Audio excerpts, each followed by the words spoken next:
നമസ്കാരം.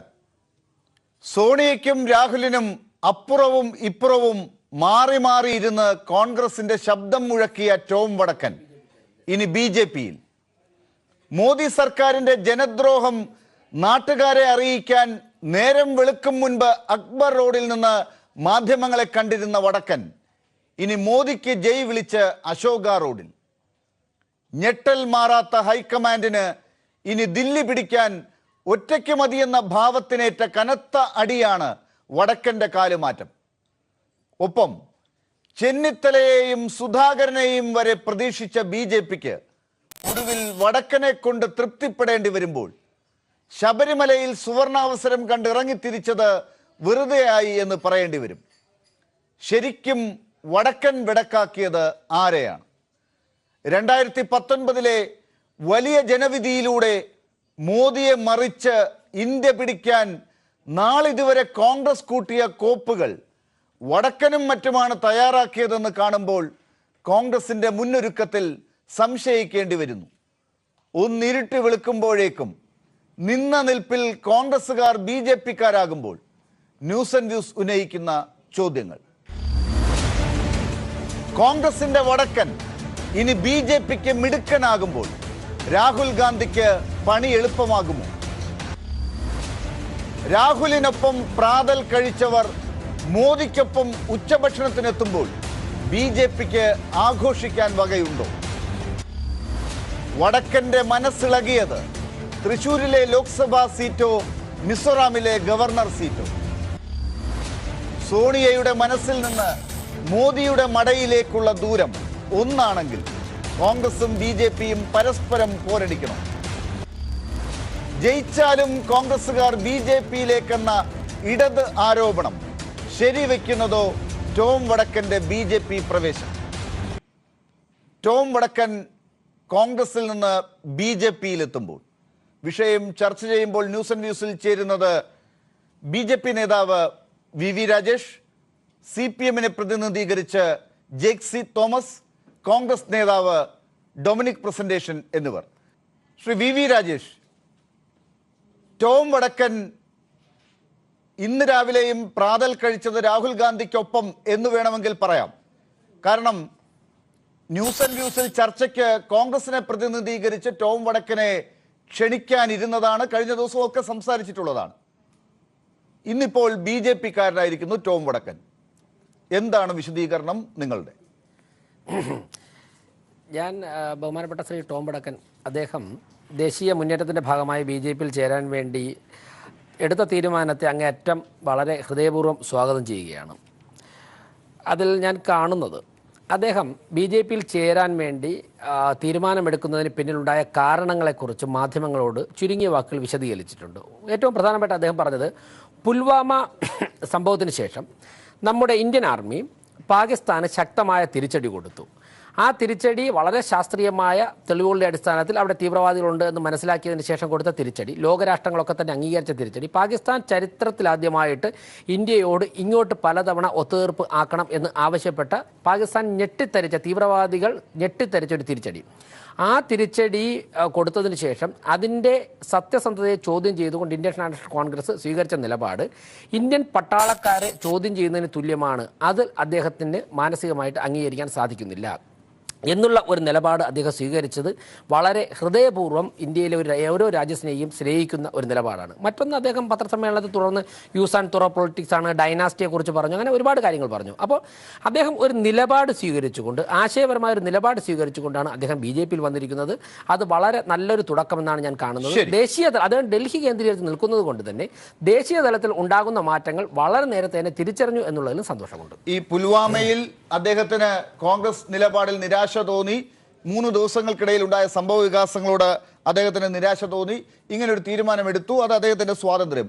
പക്ഷേ ശ്രീ വി രാജേഷ്, ഒരുപക്ഷെ ടോം വടക്കനെ പോലെ കോൺഗ്രസിന്റെ വക്താവായിരുന്നയാൾ കഴിഞ്ഞ 4 പതിറ്റാണ്ടുകളായി AICCയുടെ ഓഫീസിൽ തന്നെ ഉണ്ടുറങ്ങിക്കഴിഞ്ഞ ഒരാൾ, മാധ്യമങ്ങളോട് ദിവസവും കോൺഗ്രസിന്റെ കാര്യങ്ങൾ ഔദ്യോഗികമായും അനൗദ്യോഗികമായും കൈമാറുന്ന വ്യക്തി പെട്ടെന്ന് ഇങ്ങനെ ഒരു തീരുമാനമെടുത്ത് ഈ രീതിയിൽ ബി.ജെ.പിയിലേക്ക് മാറുമ്പോൾ ഉണ്ടാകുന്ന ചളുപ്പാലോചിച്ചാണ് താങ്കളുടെ മുഖത്തൊരു ചിരി പോലും ഉണ്ടായത് എന്ന് ഞാൻ വായിച്ചെടുക്കാം, അത് അങ്ങക്ക് നിഷേധിക്കുകയും ചെയ്യാം.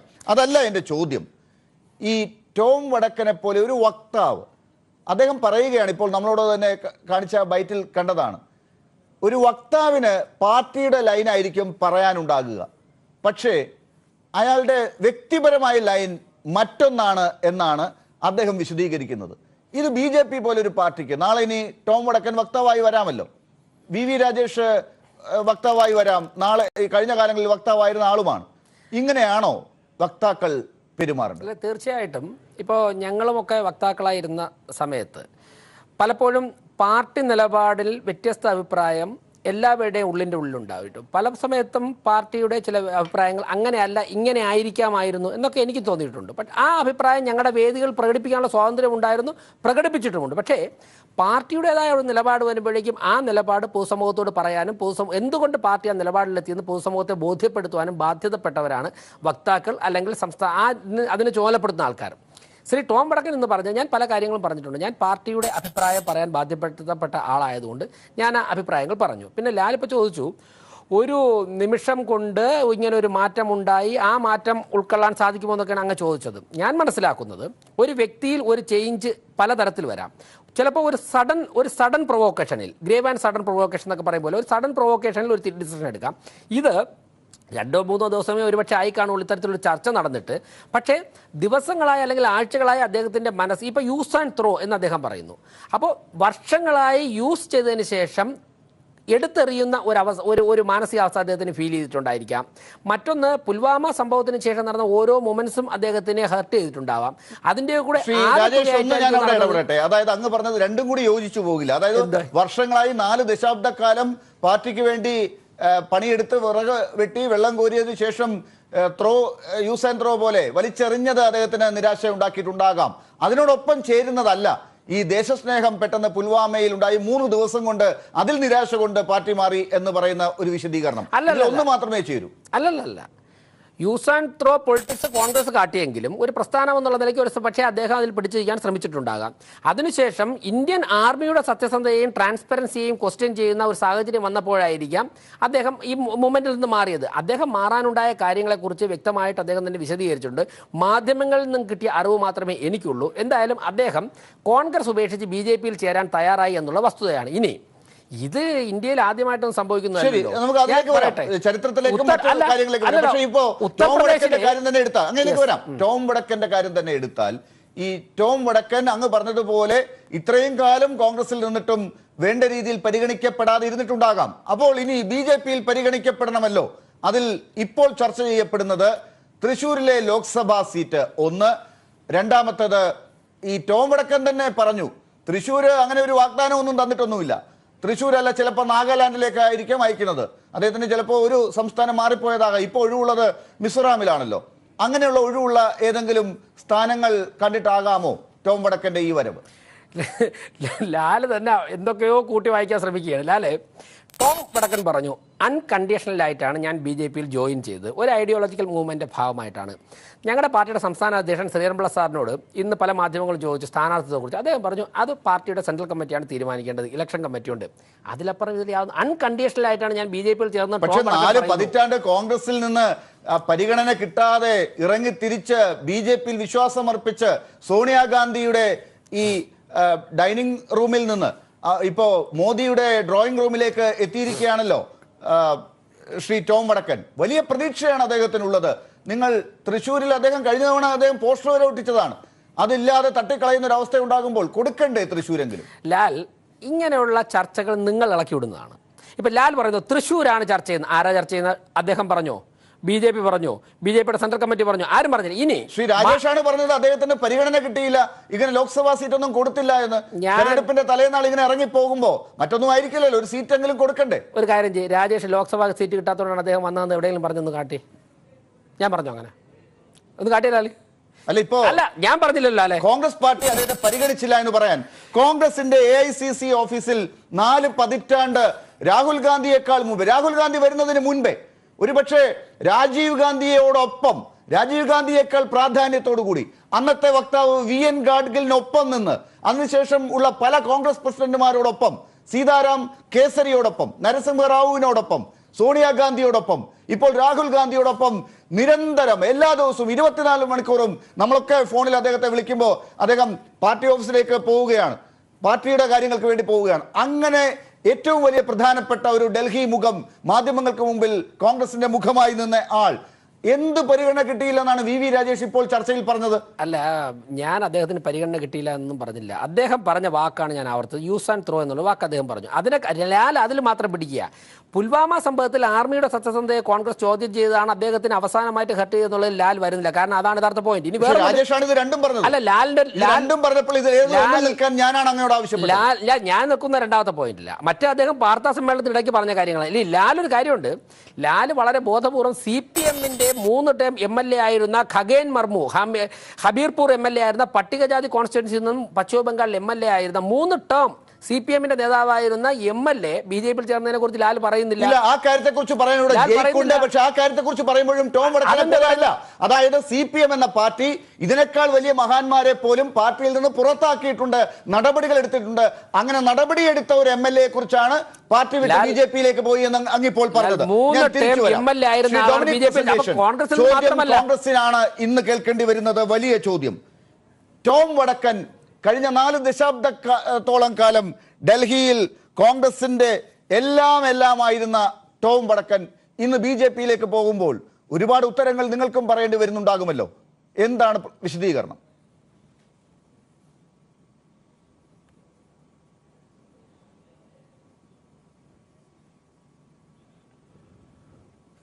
ഞങ്ങളുടെ AICC നേതാക്കൾ സ്വയം ഒന്ന് ആലോചിക്കാനൊരു അവസരമെന്ന് ഞാൻ പറയുള്ളൂ. എന്തുകൊണ്ടെന്നാൽ ആരെങ്കിലുമൊക്കെ പെട്ടിയെടുത്ത് ഡൽഹിയിൽ ചെന്ന് താമസിച്ച് ഏതെങ്കിലും നേതാക്കളുടെ അടുത്ത് കൂടിയൊക്കെ നടന്ന് കുറെ കഴിയുമ്പോൾ ഞങ്ങൾ കാണുന്നത് അദ്ദേഹം വാക്താവായിട്ട് വരുന്നതാണ്. എന്താണ് ഇവരുടെ വിദ്യാർത്ഥി രംഗത്തുള്ള കോൺട്രിബ്യൂഷൻ, അല്ലെങ്കിൽ എങ്ങനെ ഒരു പ്രവർത്തി, അതൊന്നും നോക്കാതെ ഏതെങ്കിലും നേതാവിൻ്റെ അടുത്ത് കൂടി കുറേ കാലം നടന്ന് AICC തെക്കും മുടക്കം നടന്ന് ഞങ്ങളറിയുന്നത് പിറ്റേ ഒരു സുപ്രഭാതത്തിൽ അദ്ദേഹം കോൺഗ്രസിൻ്റെ വക്താവായെന്നാണ്. അപ്പോൾ അതുകൊണ്ട് തന്നെ ഇങ്ങനെയുള്ളവരെ വക്താക്കളായി തീരുമാനിച്ച, അല്ലെങ്കിൽ ഇവരെയൊക്കെ ഒന്നെന്താ പറയുക, ഇവർക്ക് എന്താണ് ഇവരുടെ ബാക്ക്ഗ്രൗണ്ട്, ഇവർക്ക് എന്താ കോൺട്രിബ്യൂഷൻ, ഇവർക്ക് എന്ത് സ്വാധീനമുണ്ട്, ഇതൊന്നും നോക്കാതെ വക്താക്കളായി വെച്ചതിൻ്റെ ഒരു അനുഭവത്തിൽ ഒന്ന് മാത്രമാണെന്നാണ് എൻ്റെ ആദ്യത്തെ പ്രതികരണം. 2, ടോം വടക്കൻ അങ്ങനെ ഒരു ജനകീയ മുഖമൊന്നും ആയിരുന്നില്ല, അറിയാലോ. ഡൽഹിയിലടക്കം നിങ്ങളൊക്കെ വിളിക്കുമ്പോഴേക്കും അദ്ദേഹത്തിൻ്റെ ആ മലയാളം കേട്ടാൽ തന്നെ എന്തൊരു അരോചകമായിരുന്നു. അപ്പോൾ അങ്ങനെയുള്ള ഒരാൾ ഞങ്ങളുടെ നേതൃത്വം ഇത്രയും കാലം ചുമന്നു എന്നുള്ള പരിഭവവും വേദനയും എൻ്റെ മനസ്സിലുണ്ട്. പിന്നെ എന്ന് മാത്രമല്ല, അദ്ദേഹം പോയത് ഈ പുൽവാമ സംഭവം കൊണ്ടല്ല. അദ്ദേഹം കഴിഞ്ഞ കുറേ കാലമായി സീറ്റ് ആഗ്രഹിക്കുന്ന ആളാണ്. 2009 പാർലമെൻറ്റ് ആഗ്രഹിച്ചു, അന്ന് നടന്നില്ല. വീണ്ടും അദ്ദേഹം അസംബ്ലി ഇലക്ഷന് വേണ്ടി ഇലക്ഷൻ വരുമ്പോൾ അദ്ദേഹം തൃശ്ശൂർ ഒന്ന് കറങ്ങും. പറഞ്ഞിട്ട് അദ്ദേഹം ചില ആൾക്കാരെ കാണും, അദ്ദേഹം സമുദായത്തിൻ്റെ പേര് പറയും. പക്ഷേ ഇതൊന്നും കൊണ്ടും അദ്ദേഹത്തെ കേരളത്തിൽ തൃശ്ശൂരിലെ കോൺഗ്രസ് അംഗീകരിച്ചിരുന്നില്ല യാഥാർത്ഥ്യം. പിന്നെ ഇന്ന് അദ്ദേഹം പോയത് ഞങ്ങൾക്കൊരു ഷോക്കല്ല, മറിച്ച് ഇത് BJP ആണ് വെട്ടിലാകാൻ പോകുന്നത്.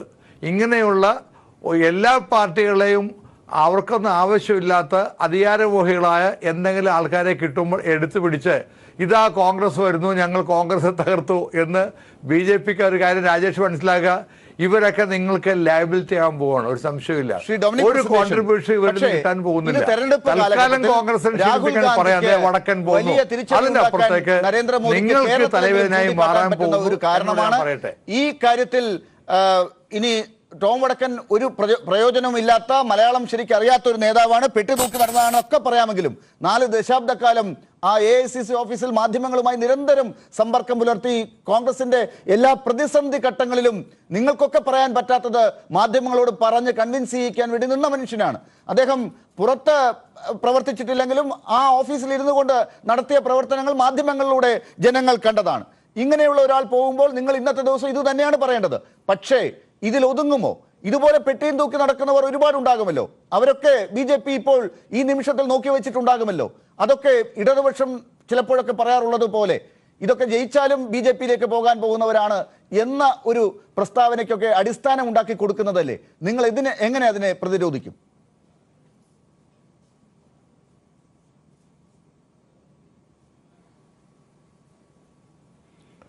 ലാലെ, ഇപ്പോൾ ഒരു കാര്യം മറക്കുക, നേരത്തെ രാജേഷ് പറഞ്ഞു ഒരു MLA പോയി പറഞ്ഞപ്പോൾ അങ്ങ് പറഞ്ഞ് പുറത്താക്കിയെന്നാണ്. ഇന്ന് ഇതൊരു രോഗമാണത്. ഇന്ത്യയിലെ രാഷ്ട്രീയ പ്രസ്ഥാനങ്ങളെ ദുഷിപ്പിക്കുന്ന, ഇതിൻ്റെ മുൻകൈ എടുക്കുന്ന BJP ആണ്. ഇന്ത്യ ഭരിക്കുന്ന പ്രസ്ഥാനത്തിൻ്റെ എന്താ പറയുക, അധാർമികമായ യാതൊരു ധാർമ്മികതയിലും വിശ്വസിക്കാതെ എങ്ങനെയെങ്കിലും അധികാരം കൈക്കലാക്കണം എന്ന ഇന്ത്യ ഭരിക്കുന്ന BJP-യുടെ ഈ ചെയ്തികൾ ഇന്ന് എല്ലാ രാഷ്ട്രീയ പാർട്ടികളിലും പ്രശ്നം ഉണ്ടാക്കിയിരിക്കുകയാണ്. പണം കൊടുക്കുക, അധികാരം ഓഫർ ചെയ്യുക. അപ്പോൾ എല്ലാ പാർട്ടികളിലും കുറേ പേരൊക്കെ ഉണ്ടാവും. ലാലിവിടെ വലിയ ആവേശത്തോട് പറഞ്ഞു ഇടതുപക്ഷ പാർട്ടികൾ അങ്ങനെ അവരും പെട്ടിരിക്കുന്നു. ഞാൻ നിങ്ങളെ കുറ്റം പറയല്ല, മറിച്ച് എല്ലാ പാർട്ടികളിലും കുറേ പേരുണ്ടാവും ഇങ്ങനെ ചാഞ്ചാടുന്നവരെ. അവരെ എല്ലാം കൂട്ടുപിടിച്ച് ഒരു ആദർശമില്ലാതെ ഇപ്പോൾ നോർത്ത് ഈസ്റ്റിൽ അവിടെ നാഷണൽ ബില്ല് പ്രമാണിച്ച് ഒരു കൂട്ടർ പോയി, പഴയ AGP ഇപ്പോൾ വീണ്ടും വന്നിരിക്കുന്നു. അപ്പോൾ അധികാരം കാണിച്ച് ആൾക്കാരെ പിടിക്കുക, പാർട്ടികളെ പിടിക്കുക, മറ്റു പാർട്ടിയുടെ ഡിഫെക്ഷൻ ഉണ്ടാക്കുക. അതാണ് ഇപ്പോൾ ഇന്നലെ ഏതൊരു പറഞ്ഞല്ലോ, 22 MP-മാരെ ജയിച്ചാൽ അന്നാ മന്ത്രിസഭ വീഴുമെന്ന്. അതിൻ്റെ അർത്ഥം കൂറ് മാറ്റാൻ തയ്യാറായിരിക്കുകയാണ്. കൂറ് മാറുന്നത് ഇപ്പോൾ ഏറ്റവും വലിയ പരാതി കേട്ടോ ഞങ്ങളുടെ ഇവിടെ നിന്ന് കുറേ പേര് പോയി, പക്ഷേ BJP-യിൽ നിന്നും പോരുന്നുണ്ട്. അപ്പം ഇത് അധാർമികമാണ്. ഒരു രാഷ്ട്രീയ പാർട്ടിയും ഇതിനെ കൂട്ടുനിൽക്കാൻ പാടില്ല. പക്ഷേ ദൗർഭാഗ്യവശാൽ ഇന്ത്യ ഭരിക്കുന്ന പാർട്ടി തന്നെ മുൻകൈ എടുക്കുകയും ഇല്ലാത്ത അധികാരം, ജനങ്ങൾ കൊടുക്കാത്ത അധികാരം വളഞ്ഞ വഴിയിലൂടെ മറ്റു മാർഗങ്ങളിലൂടെ നേടിയെടുക്കാൻ BJP തുടങ്ങി വെച്ച ഈ വലിയ ഒരു കുടത്തിൽ മറ്റു ഭൂതമാണ്. ഒരു സംശയം വേണ്ട, നാളെ ഇത് അവരെയും ബാധിക്കും എന്ന് ഞാൻ പറയുന്നു. ശരി, ശ്രീ ജെയ്ക് സി തോമസ്, ഇപ്പോൾ ശ്രീ ഡൊമിനിക് പ്രസന്റേഷൻ പറഞ്ഞതുപോലെ ഇത് നല്ല കാര്യമല്ല, ഇത് അധാർമികമാണ്, ഇതൊക്കെ ശരിയാണ്. പക്ഷെ ടോം വടക്കൻ ഇതുപോലൊരു സാഹചര്യത്തിൽ ഇന്ത്യ കോൺഗ്രസ് ഉൾപ്പെടെയുള്ള പ്രതിപക്ഷത്തിന്റെ നേതൃത്വത്തിൽ ഈ മോദിയുടെ പിടിയിൽ നിന്ന് മോചിപ്പിക്കാനുള്ള വലിയ പോരാട്ടം നടത്താൻ ഒരുങ്ങി നിൽക്കുന്ന ഘട്ടത്തിൽ ടോം വടക്കനെ പോലെ ഒരു വലിയ മുഖത്തെ BJP-യിലേക്ക് ഇങ്ങനെ അടർത്തിക്കൊണ്ടുപോകാൻ അവർക്ക് സാധിച്ചു എങ്കിൽ അതിനെ എങ്ങനെയാണ് ഇടതുപക്ഷം നോക്കിക്കാണുക? കോൺഗ്രസ് ഈ ഉയർത്തുന്ന പ്രതിരോധത്തിൽ അവരുടെ കണ്ണ് തുറന്നു എന്ന് നിങ്ങൾ വിലയിരുത്തുമോ?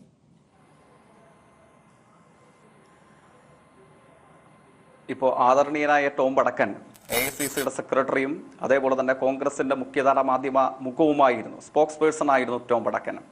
അദ്ദേഹമാണ് ഇപ്പോൾ കേരളത്തിലെ ഇടതുപക്ഷത്തിന് അതിൽ പ്രത്യേകിച്ചൊരു അത്ഭുതം തോന്നാൻ ഇടയില്ലാത്ത വിധത്തിൽ രാജ്യത്ത് മതനിരപേക്ഷ വിശ്വാസികൾ പ്രത്യേകിച്ച് ഒരു തരത്തിലുള്ള കുലുക്കവും സൃഷ്ടിക്കാത്ത നിലയിൽ ഇന്ന് BJP-യുടെ പാളയത്തിലേക്ക് ഒരു തരത്തിലുള്ള ലജ്ജയും കൂടാതെ പ്രവേശിക്കുന്ന രാഷ്ട്രീയ അശ്ലീലതയ്ക്ക് ഇന്ന് നമ്മുടെ രാജ്യം വേദിയായി. പക്ഷേ ഇത് കോൺഗ്രസ് എന്തുമാത്രം പശ്ചാത്താപത്തോടെ, എത്രമാത്രം ആത്മാർത്ഥതയോടെ ഇന്ന് സ്വയം വിമർശനപരമായി പരിശോധിക്കുന്നുണ്ട് എന്ന് ചോദിച്ചാൽ അവിടെ ഞങ്ങൾക്ക് വീണ്ടും കോൺഗ്രസിന്റെ വിശ്വാസ്യതയിൽ ഞങ്ങൾക്ക് രണ്ടഭിപ്രായമുണ്ട്. ഇവിടെ ഇപ്പോൾ ആദരണീയനായ കോൺഗ്രസിന്റെ പ്രതിനിധി മറ്റു കാര്യങ്ങൾ പറയുന്നു, ഞാൻ അതിന്റെ വിശദാംശങ്ങളിലേക്ക് കടന്നു പോകാൻ ആഗ്രഹിക്കുന്നില്ല. പക്ഷേ എപ്പോഴാണ് കോൺഗ്രസ് നയം മാറ്റാൻ തയ്യാറാവുക എന്ന് നിങ്ങൾ കേരളത്തിലെങ്കിലും തെളിയിക്കേണ്ടതായിട്ടില്ലേ? നിങ്ങൾ BJP-ക്കിടയിലെ ഒരു റിക്രൂട്ട്മെന്റ് ഏജൻസി മാത്രമായി, ഒരു താൽക്കാലിക അഭയസ്ഥാനം മാത്രമായി ഇപ്പോഴും രാജ്യത്ത് കോൺഗ്രസ് മാറുന്നു എന്നതിന്റെ നൂറുകണക്കിന് വരുന്ന ഉദാഹരണങ്ങൾ ഏറ്റവും ഒടുവിലത്തേത് മാത്രമാണ് ഇന്ന് ടോം വടക്കന്റെ കൂറുമാറ്റം. നിങ്ങൾ ഏതൊക്കെ തരത്തിൽ നിങ്ങളുടെ MP-മാർ, നിങ്ങളുടെ ജനപ്രതിനിധികൾ, നിങ്ങളുടെ മുഖ്യമന്ത്രിമാർ, നിങ്ങളുടെ മന്ത്രിമാർ, നിങ്ങളുടെ കേന്ദ്രമന്ത്രിമാർ ഏതൊക്കെ ചരിത്രത്തിന്റെ ഭൂതകാല അടരുകളിൽ RSS-ന് അനുകൂലമായി നിലപാട് സ്വീകരിച്ചു? നിങ്ങൾ എപ്പോഴെങ്കിലും അവരെ തിരുത്താൻ തയ്യാറായോ? ഈ കേരളത്തിൽ പോലും നിങ്ങളുടെ പാനലിൽ മത്സരിക്കുന്ന ജനപ്രതിനിധികളെ ഈ കേരളത്തിൽ മതനിരപേക്ഷത ആഗ്രഹിക്കുന്ന ജനങ്ങൾ എങ്ങനെ വിജയിപ്പിക്കണമെന്നാണ് നിങ്ങൾ പറയുന്നത്? നിങ്ങളുടെ എറണാകുളം ജില്ലയിലെ ജനപ്രതിനിധിയായിരുന്നു ആദരണീയനായ KV തോമസ്. അദ്ദേഹം ഒരു പണ്ഡിതനായ അധ്യാപകൻ കൂടിയായിരുന്നു. മാസങ്ങൾക്ക് മുമ്പാണ് ആ ആദരണീയനായ KV തോമസ് നരേന്ദ്രമോദിയെ പുകഴ്ത്തിക്കൊണ്ട് RSS-ന്റെ നേതൃത്വത്തിലുള്ള ഭരണത്തെ വാനോളം പുകഴ്ത്തിക്കൊണ്ട് രംഗത്തേക്ക് വന്നത്. ഒരു പേരിനൊരു ശാസനയെങ്കിലും നൽകുവാൻ ഇവിടെ ഇരിക്കുന്ന കോൺഗ്രസിന്റെ പ്രതിനിധിക്ക് അല്ലെങ്കിൽ ആ രാഷ്ട്രീയ പ്രസ്ഥാനത്തിന് കഴിഞ്ഞോ? ആദരണീയനായ കൊല്ലത്തിന്റെ മറ്റൊരു ജനപ്രതിനിധി, നിങ്ങളുടെ തന്നെ പാനലിൽ മത്സരിച്ച് വിജയിച്ച NK പ്രേമചന്ദ്രൻ, 9 കിലോമീറ്റർ നീളമില്ലാത്ത കേരളത്തിലെ ഒരു ബൈപ്പാസ് ഉദ്ഘാടനം ചെയ്യാൻ ഇന്ത്യൻ പ്രധാനമന്ത്രി RSS-ന്റെ ജീർണിച്ച രാഷ്ട്രീയത്തിന് കോൺഗ്രസിന്റെ മുഖത്തെ ഈ കേരളത്തിലേക്ക് പരവതാനി വിരിച്ചു കൊണ്ടുവന്നത്. പ്രേമചന്ദ്രനെ പേരിനൊരു വാക്കുകൊണ്ട് പോലും ഒന്ന് ശാസിക്കാൻ നിങ്ങൾ സ്വീകരിച്ച അന്ധമായ കമ്മ്യൂണിസ്റ്റ് വിരോധം മൂലമെങ്കിലും നിങ്ങൾ സ്വീകരിച്ച നടപടി RSSന് ചുവപ്പ് പരവതാനി വിരിക്കുന്നതാണ് എന്ന് തിരിച്ചറിഞ്ഞുകൊണ്ട് ആ നടപടിക്കെതിരെ കൺതുറന്നൊന്ന് വിമർശിക്കാൻ, ഒന്ന് കറക്റ്റ് ചെയ്യാൻ നിങ്ങൾ തയ്യാറായോ? നിങ്ങൾ തയ്യാറായിട്ടില്ല. KV തോമസ് RSSനെ പുകഴ്ത്തുമ്പോൾ നിങ്ങൾക്കത് പ്രയാസമല്ല. NK പ്രേമചന്ദ്രൻ RSSനെ പരവതാനി വിരിച്ച് സ്വീകരിക്കുമ്പോൾ നിങ്ങൾക്കതിൽ പ്രയാസമില്ല. ഈ പ്രയാസമില്ലാത്ത കോൺഗ്രസിൽ നിന്ന് നാളെ രാഹുൽ ഗാന്ധിയും സോണിയാഗാന്ധിയും ഉൾപ്പെടെ ഇന്ന് സംശയിക്കപ്പെടുന്ന മുഖങ്ങളായിട്ടുള്ള ഡോക്ടർ ശശി തരൂരും K സുധാകരനും ഉൾപ്പെടെയുള്ള ആളുകൾ നാളെ RSSന്റെ പാളയത്തിലേക്ക്, തടങ്കലിലേക്ക് മാറിപ്പോയാൽ എങ്ങനെയാണ് അതിൽ അത്ഭുതം കൂറാൻ, അതിൽ പ്രതിഷേധം രേഖപ്പെടുത്താൻ, അതിൽ ആത്മാർത്ഥമായ പശ്ചാത്താപമുള്ളവരായി കോൺഗ്രസിനെ എങ്ങനെയാണ് നമുക്ക് കാണാൻ കഴിയുക? നിങ്ങൾ നയം തിരുത്തണം. RSSന് മുമ്പിൽ മുട്ടുമടക്കുന്ന, മൃദുഹിന്ദുത്വത്തെ സ്വീകരിക്കുന്ന നിങ്ങളുടെ തെറ്റായ രാഷ്ട്രീയ നിലപാട് തിരുത്തുകയാൽ, അല്ലെങ്കിൽ ഇതേപോലെ നൂറുകണക്കിന് വരുന്ന മനുഷ്യായുസുകൾ നിർദ്ദയം RSSന്റെ പാളയത്തിലേക്ക് ഉറങ്ങിപ്പോവുകയും ഇപ്പോൾ ലോകസഭയിൽ കാണുന്ന പ്രകാരം 112 MP കോൺഗ്രസിന്റെ സംഭാവനയായി മതവർഗീയതയുടെ പതാക ഉയർത്തുന്ന രാഷ്ട്രീയ അശ്ലീലതയ്ക്ക് രാജ്യത്തിന് വീണ്ടും സാക്ഷ്യം വഹിക്കാൻ ചെയ്യും എന്നുള്ളതാണ് വസ്തുത. ശരി, ഞാൻ രാജേഷിലേക്ക് വരുന്നതിന് മുമ്പ് ശ്രീ ഡൊമിനിക് പ്രസന്റേഷൻ, താങ്കളോട് ഒരു ചോദ്യം കൂടി. ഇപ്പോൾ ജയിക്ക് പറഞ്ഞ ഒരു കാര്യമുണ്ടല്ലോ, ഈ KV തോമസ് മാഷിനെ കുറിച്ച് നേരത്തെ ചർച്ച ചെയ്താണ്. നിങ്ങളുടെ പാർട്ടി തന്നെ ആ കാര്യത്തിൽ നടപടി എടുക്കാനോ ഒക്കെയുള്ള അന്വേഷണത്തിനൊക്കെ മുതിർന്നതുമാണ്, ഈ നരേന്ദ്രമോദിയെ പ്രശംസിച്ചതിന്. ഒപ്പം NK പ്രേമചന്ദ്രന്റെ കാര്യം പറഞ്ഞു. ചിലരൊക്കെ BJPയിലേക്ക് പോകുന്നത് കൊണ്ട് എന്താണ് കുഴപ്പം, നിങ്ങൾ എന്തിനാണ് ചർച്ച ചെയ്യുന്നതെന്ന് K സുധാകരനെ പോലുള്ളവരൊക്കെ ചോദിച്ചിട്ടുണ്ട്. ഇതൊക്കെ വളരെ ഗൗരവമായി എടുക്കേണ്ടതാണെന്നും ഒരു കാരണവശാലും മോദിക്കെതിരെ രാഹുൽ ഗാന്ധി വലിയ പോരാട്ടം നടത്തി പ്രതിപക്ഷം മുന്നോട്ട് പോകുന്ന ഘട്ടത്തിൽ ചെറിയ ഇത്തരം പരാമർശങ്ങൾ പോലും അനുവദിക്കാനാകില്ല എന്ന് പറഞ്ഞുകൊണ്ടൊരു നടപടിയിലേക്ക് പോയത് മുമ്പുണ്ടായിരുന്നുവെങ്കിൽ ടോം വടക്കന്റെ കാര്യത്തിൽ ഇപ്പോൾ നിങ്ങൾക്ക് ഈ രീതിയിൽ പ്രതിരോധിക്കേണ്ടി വരുമായിരുന്നു. ഈ രീതിയിൽ പ്രതിപക്ഷം, ഇടതുപക്ഷമൊക്കെ നിങ്ങളെ ആരോപണത്തിന്റെ മുൾമുനയിൽ നിർത്തുമായിരുന്നു.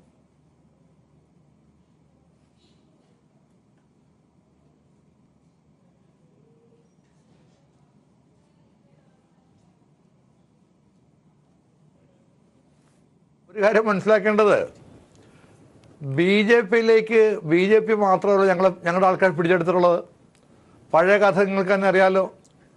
ഞങ്ങളുടെ DCC പ്രസിഡന്റ് ആയിരുന്ന ഹംസയാണ് നിങ്ങൾ ഇവിടെ സ്ഥാനാർത്ഥിയാക്കിയത്, മറന്നിട്ടില്ലല്ലോ. കഴിഞ്ഞ ഇലക്ഷന് ശ്രീ ഫിലിപ്പോസ് തോമസ് ഞങ്ങളുടെ പ്ലാനിംഗ് ബോർഡ് അംഗമായിരുന്നു, DC പ്രസിഡന്റ് ആയിരുന്നു. അദ്ദേഹത്തെ ഒരു സുപ്രഭാതത്തിൽ നിങ്ങൾ ഇവിടെ സ്ഥാനാർത്ഥിയാക്കിയത്. അപ്പം നിങ്ങളും കേട്ടിട്ടുണ്ടത്, ഇടതുപക്ഷവും കേരളത്തിലെ കോൺഗ്രസിൽ നിന്ന് പലരെ അടത്തിയെടുത്തിട്ടുണ്ട്. ഇപ്പോൾ നിങ്ങളുടെ അൻവർ MLA, അയാൾ പഴയ കോൺഗ്രസ് ആയിരുന്നു. അതുപോലെ തന്നെ മറ്റേ അബ്ദുറഹ്മാൻ. അപ്പം നിങ്ങളും ഇടതുപക്ഷവും ഞങ്ങളുടെ കൂടെ കുറേ പേര് പിടിച്ചെടുത്തിട്ടുണ്ട്. ചിലർ MLA-മാരാക്കി, ചിലർ MP-മാരാക്കി, സ്ഥാനാർത്ഥിയാക്കി. അപ്പം അത് നിങ്ങളത് മറച്ചു വയ്ക്കും. എന്നിട്ട് ഞങ്ങളുടെ ആരെങ്കിലും BJPയിലേക്ക് പോയാൽ ഉടനെ പറയാം ഞങ്ങളുടെ ആൾക്കാരൊക്കെ BJP പോകുമെന്ന് പറയും. ഒന്ന്, എല്ലാ രാഷ്ട്രീയ പാർട്ടികളും തീരുമാനിക്കണം ഇത് ശരിയാണോ. വാലിഡ് റീസൺസ് ഇല്ലാതെ ഇലക്ഷൻ കാലത്ത് ജയിക്കുന്നതിന് വേണ്ടി മറ്റു സ്വാധീനമുള്ളവരെ ചാക്കിലാക്കുക. BJP പോലെ നിങ്ങളും കേരളത്തിൽ ചെയ്തിട്ടുള്ളത് ഞാൻ നേരത്തെ ചൂണ്ടിക്കാണിച്ചു. അപ്പൊ അതുകൊണ്ട് പിന്നെ ശ്രീ ഡൊമിനിക് UDF-ലേക്ക്, കോൺഗ്രസിൽ നിന്ന് CPM-ലേക്ക്, CPM-ൽ നിന്ന് കോൺഗ്രസിലേക്കൊക്കെ ആളുകൾ ഇതിനു മുമ്പും പോയിട്ടുണ്ട്. പക്ഷെ അപ്പോഴൊക്കെ നിങ്ങളൊക്കെ പരസ്പരം അങ്ങോട്ടും ഇങ്ങോട്ടും പറഞ്ഞിരുന്നത് BJPയിലേക്ക് പോകുന്നത് പോലെയല്ല. ഈ പോക്കുകളൊക്കെ അങ്ങോട്ടും ഇങ്ങോട്ടും ഒക്കെ ഉണ്ടാകും, തെരഞ്ഞെടുപ്പ് ആകുമ്പോൾ ഉണ്ടാകും, ഒരു പാർട്ടിയിൽ നിന്ന് അങ്ങോട്ടും ഇങ്ങോട്ടും ഒക്കെ പോകും എന്ന് നിങ്ങൾ തന്നെ ന്യായീകരിച്ചിരുന്നതാണ്. ഇപ്പോൾ രാഹുൽ ഗാന്ധി വലിയ ഭീഷണിയായി കാണുന്ന മോദിയുടെ പാർട്ടി, BJP എന്ന പാർട്ടി, ഹിന്ദുത്വത്തിന്റെ പാർട്ടി എന്നൊക്കെ പറയുന്ന ഈ പാർട്ടിയിലേക്ക് പോകുന്നതും നേരത്തെ അങ്ങ് സൂചിപ്പിച്ച ഉദാഹരണങ്ങളും ഒരുപോലെയാണോ ഇപ്പോൾ കോൺഗ്രസ് കാണുന്നത്? ടോം വടക്കൻ BJPയിലേക്ക് പോയത് ഇവിടെ കോൺഗ്രസിൽ നിന്ന് CPM-ലേക്ക് പോയതുപോലെ ഉള്ള ഒരു ചെറിയ കാര്യമാണോ?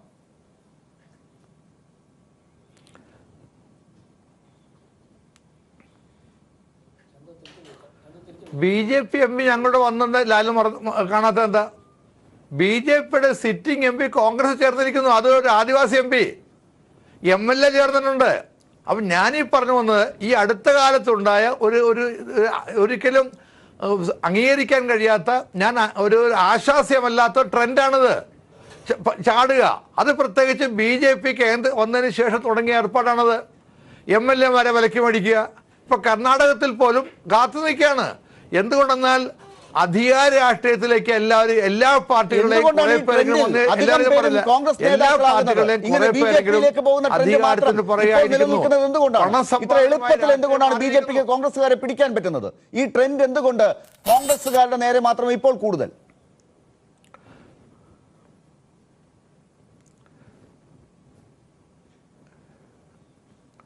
കോൺഗ്രസ് വലിയ എല്ലായിടത്തും ഉള്ള പാർട്ടി കോൺഗ്രസ് ആണ്. ഇപ്പൊ ബംഗാളിൽ നിങ്ങളുണ്ടായി, നിങ്ങളുടെ കൂടെ MLA പോയില്ലേ? ബംഗാളിൽ നിങ്ങളെ ഉണ്ടായിരുന്നുള്ളൂ, നിങ്ങളുടെ MLA അവിടെ നിന്ന് പോയി. അപ്പൊ അതുകൊണ്ട് കോൺഗ്രസ് എല്ലാ ബിജെപിയിലേക്ക് മാത്രമല്ല, ഞങ്ങളുടെ ഈ കഴിഞ്ഞ 2 മാസം പ്രേമേന്ദ്രന്റെ കാര്യത്തിലോ ഡോക്ടർ ശശി തരൂരിന്റെ കാര്യത്തിലോ കെ സുധാകരന്റെ കാര്യത്തിലോ ഒരു നടപടിക്ക് മുതിരാത്തത് എന്തുകൊണ്ടാണ്? ഞാനൊന്ന് പറഞ്ഞോട്ടെ.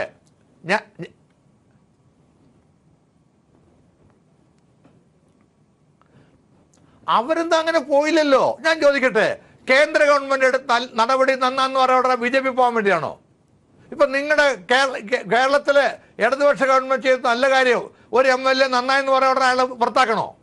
അത് ശരി, അങ്ങനെ ആണെന്ന് യോജിക്കുന്നില്ല. CPM അതിന്റെ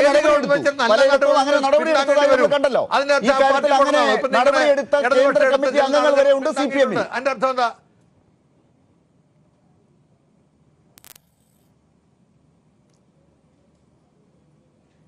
CPM കോൺഗ്രസോടെ കമ്പയർ വല്ല കാര്യമുണ്ടോ? നിങ്ങൾ ചെറിയ പാർട്ടിയല്ല, നിങ്ങൾ തന്നെ സമ്മതിക്കുമല്ലോ അത്. ഞങ്ങൾ ഇന്ത്യ എല്ലായിടത്തും, ഞാൻ ഉദാഹരണം പറയാൻ പൂർത്തിയാക്കില്ല, ഞങ്ങളുടെ ഈ ഇലക്ഷൻ തെലങ്കാന, അവിടെ ഞങ്ങളുടെ വില കൊടുത്ത് 3 MLA മാറ്റി. ഈ കഴിഞ്ഞ ആഴ്ച നടന്നതാണ്. 3 പേരെ മാറ്റി ഇപ്പൊ നടപടിയെടുക്കുക ഞങ്ങള്. ഇത് വല്ലാത്ത റെസിസ്റ്റൻസ് രാഷ്ട്രീയ പാർട്ടി അകത്തുനിന്ന് ഉണ്ടാവേണ്ടിയിരിക്കുന്നു. ഇത് വ്യക്തികൾ കാണിക്കുന്ന വൃത്തികേടുകളാണെല്ലാം സ്വന്തം താല്പര്യത്തിന് വേണ്ടി. ഞാനതിനെ ഒരിക്കൽ ന്യായീകരിക്കുകയല്ല, പക്ഷേ ഈ ട്രെൻഡ് അപകടമാണ്. ഇത് നടത്തുന്നത് BJP ആണ്.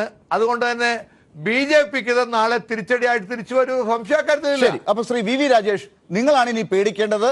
ടോം വടക്കൻ നിങ്ങളുടെ അടുത്തേക്ക് വന്നതുകൊണ്ട് നിങ്ങൾക്കാണ് ഇനി അപകടം ഉണ്ടാകാൻ പോകുന്നത്. ഇതുപോലെയുള്ള ഒരു ട്രെൻഡിന് ഇപ്പോൾ വലിയ പ്രചാരമുണ്ടാക്കി ആളെ പിടിക്കുക, MLA പിടിക്കുക, പൈസ ഇറക്കുക എന്ന പരിപാടി BJP നടത്തുന്നത് നിങ്ങൾക്ക് തിരിച്ചടിയാകും. ഇതാണ് കോൺഗ്രസ് ഇപ്പോൾ പറയുന്നത്.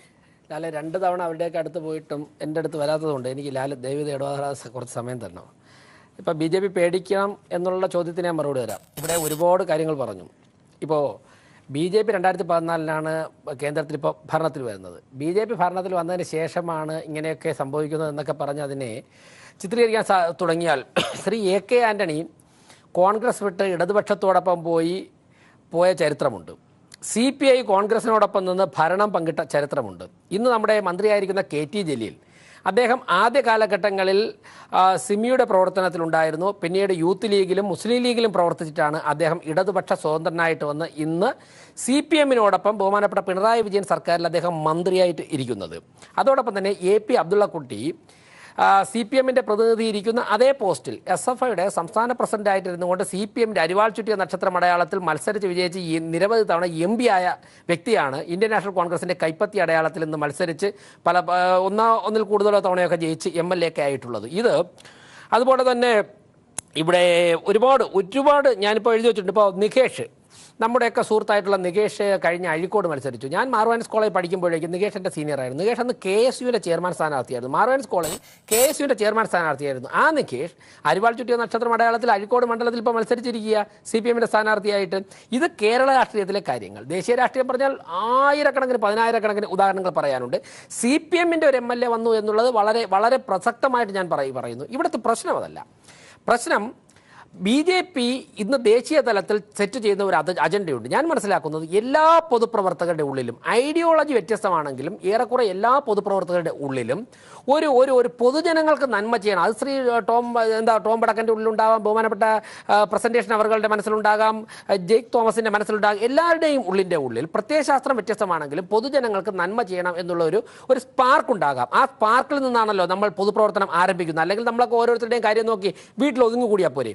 അങ്ങനെയുള്ള പൊതുപ്രവർത്തകർക്ക് നരേന്ദ്രമോദിജിയുടെ നേതൃത്വത്തിൽ ഇപ്പോൾ BJP രാജ്യത്ത് ചെയ്യുന്ന കാര്യങ്ങൾ, അമിത്ഷാജിയുടെ നേതൃത്വത്തിൽ സംഘടനാ രംഗത്ത് നടന്ന മുന്നേറ്റം, ആ മുന്നേറ്റം കാണുമ്പോഴേക്കും ആ യാത്രയിലൂടെ ചേർന്നു കഴിഞ്ഞാൽ നമുക്കും ഒരുപാട് കോൺട്രിബ്യൂട്ട് ചെയ്യാൻ സാധിക്കുമല്ലോ. ഇനി ഇന്ത്യൻ നാഷണൽ കോൺഗ്രസിൽ പ്രത്യേകിച്ചും ടോം വടക്കൻ ഉപയോഗിച്ച ഡൈനാസ് പൊളിറ്റിക്സ് ഉണ്ട്. അതിൻ്റെ പിന്നാലെ നടന്നിട്ട് ഒന്നും കോൺട്രിബ്യൂട്ട് ചെയ്യാൻ സാധിക്കാതെ ജീവിതം വ്യഥാവിലാകുന്നു. ബഹുമാനപ്പെട്ട ശ്രീ നമ്മുടെ അൽഫോൺസ് കണ്ണന്താനം അദ്ദേഹം BJP-യിൽ ചേർന്ന സമയത്ത് അദ്ദേഹം പറഞ്ഞത് എനിക്കൊരു വളരെ വലിയൊരു ക്യാൻവാസിൽ പ്രവർത്തിക്കുവാനാണ് ഞാൻ ആഗ്രഹിക്കുന്നത്, ഞാൻ അങ്ങനെ ചിന്തിക്കുന്ന ആളാണ്, എനിക്ക് അതിലെ കഴിവുണ്ടെന്ന് ഞാൻ വിശ്വസിക്കുന്നു, അതിന് പറ്റിയത് BJP ആണ്. അങ്ങനെയുള്ള ഒരു സാഹചര്യം BJP ക്രിയേറ്റ് ചെയ്യുന്നതുകൊണ്ടാണ് ഇപ്പൊ ദേശീയ തലത്തിൽ മറ്റ് പാർട്ടികളിൽ കോൺഗ്രസിൽ പ്രത്യേകിച്ച് MLA-മാരോ MP-മാരോ ഒക്കെ ആയവർ ഇനി ആകാൻ നിൽക്കുന്നവരൊക്കെ ഉണ്ടെങ്കിൽ അവർക്കിങ്ങനെ അവസരങ്ങൾ കൊടുക്കുകയാണ്, അവർക്കിങ്ങനെ ജനസേവനം നടത്താൻ വേണ്ടി കൂടുതൽ അവസരങ്ങൾ കൊടുക്കുന്നു. നരേന്ദ്രമോദി അതോടൊപ്പം മന്ത്രിസഭയിലൊക്കെ എടുത്തുകൊണ്ട് കൂടുതൽ അവസരങ്ങൾ ഉണ്ടാക്കി കൊടുക്കാൻ പോകുന്നു. ഇതാണ് നിങ്ങൾ ഇപ്പോൾ ചെയ്യുന്നത്. അതാണ് ഇപ്പൊ കർണാടകത്തിൽ ഇനി അവിടെ സീറ്റുകളൊക്കെ കിട്ടിയാൽ അവിടുത്തെ MLA-മാരെ മുഴുവൻ ഇപ്പുറത്ത് സേവനം നടത്താൻ വേണ്ടി നിങ്ങൾ ക്ഷണിച്ചു വരുത്തും, ആ സർക്കാരിനെ താഴെയിടും. MLA-മാർ വന്നാലും MP-മാർ വന്നാലും ഞങ്ങൾ നിയമപരമായിട്ട് സാധൂകരിക്കുന്നതാണെങ്കിൽ ഞങ്ങൾ സ്വീകരിക്കും. ഞങ്ങൾ ചെയ്യുന്നത് ഓരോ MP-മാരെ MLA-മാരുടെയും പറയുന്നത് BJP പോകാറില്ല. BJP-യുടേതായ ഒരു വഴി വെട്ടിത്തെളിച്ച് ജനങ്ങളോട് പറഞ്ഞ് ഞങ്ങൾ മുന്നോട്ട് പോകും. ആ ധാരയിൽ ചേരാൻ തയ്യാറുള്ളവർ അവർ മാർക്സിസ്റ്റ് പാർട്ടിയാണെന്നുണ്ടെങ്കിൽ മാർക്സിസ്റ്റ് പാർട്ടിയുടെ പ്രത്യയശാസ്ത്രം മാറ്റിവെച്ചിട്ട് അവരൊന്നേ ഞങ്ങൾ സ്വീകരിക്കും. ചെറിയ ചെറിയ പ്രവർത്തകർ നൂറുകണക്കിന് എല്ലാ ദിവസവും ചേർന്നുകൊണ്ടിരിക്കുകയാണ്. ഇന്ന് തന്നെ ടോം വടക്കൻ പറഞ്ഞു, അൽഫോൺസ് കണ്ണന്താനം പറഞ്ഞു. അങ്ങനെയുള്ള ആ പറയുന്ന കാര്യത്തിലാണ് ഒരു സംശയമുള്ളത്. അതായത് നിങ്ങൾ പറഞ്ഞത് രമേശ് ചെന്നിത്തല വരാൻ പോകുന്നു, അതല്ലെങ്കിൽ വലിയ BJP-യുടെ ഒരു പ്രചരണം അതാണ്, വലിയ മീനുകൾ വരാൻ പോകുന്നു. രമേശ് ചെന്നിത്തല എന്ന പേര് നിങ്ങൾ പറഞ്ഞിട്ടില്ല. അങ്ങനെയാണ് മാധ്യമങ്ങളിൽ പല വാർത്തകൾ ഇളക്കി വിട്ടതാകാം. പോട്ടെ, അത് പോട്ടെ. പക്ഷെ വലിയ വലിയ മീനുകൾ ഉണ്ടാകാൻ പോകുന്നു, നിങ്ങളോടൊപ്പം കോൺഗ്രസിൽ നിന്ന് വലിയ താരങ്ങൾ വരാൻ പോകുന്നു എന്നൊക്കെ പറഞ്ഞിട്ട് അവസാനം നിങ്ങൾക്ക് കിട്ടിയത് ടോം വടക്കനെ പോലെ ഒരാൾ എന്ന് പറയുന്നത് നിങ്ങൾ ഈ പറയുന്നതിനെ ന്യായീകരിക്കാൻ പറ്റുന്നതാണ്. പൊതുപ്രവർത്തനത്തിൽ ആരും ചെറിയ ആൾക്കാരല്ല. നെത്തോലി ചെറിയ മീനല്ല എന്നൊക്കെ പറയുന്നത് പോലെ ടോം വടക്കൻ ചെറിയ ആളെന്നാണ് ലാൽ പറയുന്നത്. ACC-യുടെ വക്താവോ ഓൾ ഇന്ത്യ കോൺഗ്രസ് കമ്മിറ്റിയുടെ വക്താവ് ഞങ്ങൾ പ്രതീക്ഷിച്ച ആരാണെന്ന് ലാലിന് എങ്ങനെ അറിയാം? ഇനി ഇത് അടച്ചില്ലല്ലോ വാതിൽ. ഞങ്ങളുടെ ധാരയിൽ ചേരാൻ തയ്യാറായവരൊക്കെ തന്നെ ഇനിയും വരാൻ വാതിൽ തുറന്നു കിടക്കുകയാണല്ലോ. അവർക്ക് ഞങ്ങളുടെ സംഘടനാ സംവിധാനമായിട്ട് സംസാരിക്കണം, ചർച്ച ചെയ്യണം, അവർക്ക് ഉൾക്കൊള്ളാൻ സാധിക്കണം, അവരെ ഉൾക്കൊള്ളാൻ ഞങ്ങൾ അങ്ങനെയുള്ള പ്രൊസീജിയർ 24 മണിക്കൂർ നടന്നുകൊണ്ടിരിക്കുക. ഇനി ബഹുമാനപ്പെട്ട സംശയം വന്നതാണ്. അതായത് ഇപ്പൊ ടോം വടക്കൻ വന്നതുപോലെ BJP-യിൽ അംഗത്വം എടുക്കുക എന്ന് പറയുന്നത് അത്ര എളുപ്പമുള്ള കാര്യമല്ല. അങ്ങ് പറഞ്ഞതുപോലെ നിങ്ങളുടെ പാർട്ടി അധ്യക്ഷനുമായിട്ട് സംസാരിക്കണം, ബാക്കിയുള്ള ആളുകളുമായിട്ട് സംസാരിക്കണം, തീരുമാനമെടുക്കണം, എന്നിട്ടാണ് വരേണ്ടത്. എന്ന് പറഞ്ഞാൽ ടോം വടക്കൻ പെട്ടെന്ന് 3 ദിവസം കൊണ്ട് ബോധോദയം ഉണ്ടായതല്ല, ഒരുപാട് ദിവസങ്ങളായി നിങ്ങൾ തമ്മിൽ സംസാരിക്കുന്നു എന്നാണ് പറഞ്ഞതിന്റെ അർത്ഥം. അതെ, പാർട്ടിയിൽ ഓരോ തലത്തിലുള്ളവർ വരുമ്പോഴേക്കും ഇപ്പോൾ ഒരു പഞ്ചായത്തിൽ നിന്നാണ് ഒരാൾ വരുന്നതെങ്കിൽ സ്വാഭാവികമായിട്ടും അതിൽ സംസാരിക്കാൻ പറ്റിയ നിയോജക മണ്ഡലത്തിന്റെയോ ജില്ലയുടെയോ ആൾക്കാർ സംസാരിക്കുന്നു. ദേശീയ തലത്തിൽ നിൽക്കുന്ന നേതാക്കൾ വരുമ്പോഴേക്കും സ്വാഭാവികമായിട്ട് അവർ കമ്മ്യൂണിക്കേറ്റ് ചെയ്യുന്നത് ആ തലത്തിലായിരിക്കും. ആ പ്രൊസീജിയർ ഇപ്പം ഞങ്ങൾക്കൊന്നും അറിയാൻ സാധിക്കുകയില്ല. ഇപ്പം ഞങ്ങളുടെ പ്രവർത്തന മേഖലയിൽ ആരെങ്കിലും ഈ പാർട്ടി ചേരുന്നതെങ്കിൽ സ്വാഭാവികമായിട്ട് പരിചയമുള്ളവർ പ്രകടിപ്പിക്കും, താല്പര്യം പ്രകടിപ്പിക്കും, നമ്മൾ തിരിച്ച് സംസാരിക്കും. പല ദിവസങ്ങൾ നീണ്ടുനിൽക്കുന്ന ചർച്ചയിലൂടെ ഞങ്ങളുടെ ധാരയുമായി ഇഴുകിച്ചേരും. ഇവിടെ പ്രസന്റേഷൻ അവർ പറഞ്ഞ ഒറ്റ കാര്യത്തിൽ മറുപടി പറഞ്ഞോട്ടെ. അദ്ദേഹം പറഞ്ഞു, ലാലും കോട്ട് ചെയ്തു, BJP-ക്കാണ് ഇനി പേടിക്കേണ്ടിയിരിക്കുന്നത്. കാര്യം ഇങ്ങനെയൊക്കെയുള്ള ആൾക്കാർ വന്നു കഴിഞ്ഞാൽ നാളെ ഇതൊക്കെ തന്നെ അദ്ദേഹം പറഞ്ഞു തോന്നുന്നു BJP-ക്ക് ബുദ്ധിമുട്ടാകും അല്ലെങ്കിൽ തലവേദന ആകും എന്നൊക്കെയുള്ള. ഞാൻ ഒരു കാര്യം പറയാം, ഞങ്ങളുടെ അതൊരു കേഡർ പ്രസ്ഥാനമാണ്. ഞങ്ങളുടെ കേഡർ പ്രസ്ഥാനത്തിൽ വന്നു കഴിഞ്ഞാൽ അത് കഴിവുള്ള ഏത് വ്യക്തി വന്നു കഴിഞ്ഞാലും അദ്ദേഹത്തിൻ്റെ കഴിവുകൾ പ്രകടിപ്പിക്കുവാനും പ്രയോജനപ്പെടുത്തുവാനുള്ള അവസരങ്ങൾ ഉണ്ടാകും. അവർ BJP-ക്കുള്ളിൽ കടന്നു വന്നാൽ ഈ പാർട്ടിയുടെ ഒരു സിസ്റ്റമുണ്ട്, അവരുടെ ആ കഴിവുകൾ ഈ പാർട്ടിയുടെ ഒരു സിസ്റ്റത്തിലൂടെ ഞങ്ങൾ വിഭാവനം ചെയ്യുന്ന ഒരു രീതിയുടെ ആ കഴിവുകൾ ജനങ്ങൾക്ക് പ്രയോജനപ്പെടും. ഒരു കേഡർ പ്രസ്ഥാനം എന്നുള്ളതിലേക്ക് ഞങ്ങൾക്ക് യാതൊരു തരത്തിലുള്ള ആശങ്കയുമില്ല. ഉത്തർപ്രദേശ് മുൻ മുഖ്യമന്ത്രിയായിരുന്ന കോൺഗ്രസിന്റെ നേതാവായിരുന്ന ശ്രീ ജഗദാംബിക പാൽ അദ്ദേഹം BJP-യിൽ വന്നു. ഞാൻ കോഴിക്കോട് വെച്ച് അദ്ദേഹമായിട്ട് നേരിട്ട് സംസാരിച്ചാണ്. BJP-യുടെ നാഷണൽ കൗൺസിൽ ഒരു BJP-യുടെ അച്ചടക്കമുള്ള ഒരു പ്രവർത്തകനെ പോലെ അദ്ദേഹം ഒരു 15-20 മിനിറ്റ് കോഴിക്കോട് എയർപോർട്ടിൽ അദ്ദേഹത്തിന്റെ വാഹനം വരാൻ വേണ്ടി കാത്ത് അദ്ദേഹം പുറത്തിരുന്നു. ഞാൻ ആ സമയത്ത് അദ്ദേഹമായിട്ട് സംസാരിച്ചു. റീത്ത ബഹുഗുണ ഉത്തർപ്രദേശിന്റെ ഇന്ന് BJP വളരെ അച്ചടക്കത്തോട് 15 മിനിറ്റ് ഒരു കോൺഗ്രസ് നേതാവ് വൈകിപ്പോയാൽ അവിടെ എങ്ങാനും രാജേഷിനെ പോലെ ഒരു BJP നേതാവ് ഉണ്ടെങ്കിൽ അടുത്ത ദിവസം ആ കോൺഗ്രസ് നേതാവ് BJP ആകാം എന്നതാണ് ഈ പറഞ്ഞ ഒരു വിശകലനത്തിന്റെ ഒക്കെ അർത്ഥം. അങ്ങനെ ഒരു സാഹചര്യം നിലനിൽക്കുമ്പോ അത് രാജേഷിന് പോലും അറിയില്ല എന്താണ് ചർച്ച അതിന്റെ ഉള്ളറകൾ എന്ന്. അതൊക്കെ അമിത്ഷായെ പോലുള്ള വലിയ വലിയ ആളുകൾ ഡൽഹിയിൽ ഇരുന്ന് തീരുമാനിക്കുന്നതാണ്. ടോം വടക്കൻ അങ്ങനെ പെട്ടെന്ന് വന്നു കയറിയതല്ല എന്നല്ലേ വായിച്ചെടുക്കേണ്ടത്. പ്രോത്സാഹിപ്പിക്കേണ്ടതല്ല എന്ന് ഡൊമിനിക് പ്രസന്റേഷൻ പറയുന്നു. എല്ലാ പാർട്ടികളും ഇതിനെക്കുറിച്ച് ചിന്തിക്കണമെന്നും പറയുന്നു. അങ്ങനെയൊക്കെ വേണ്ടതുണ്ടോ?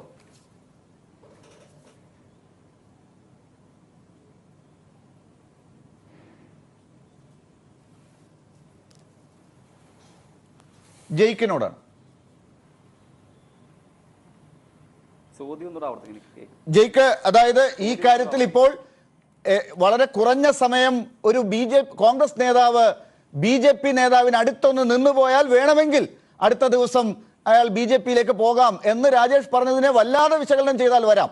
അങ്ങനെയൊക്കെ സാഹചര്യം ഉണ്ടാകരുത്, അതിനെക്കുറിച്ച് ജാഗ്രത പാലിക്കണം എല്ലാ പാർട്ടികളും.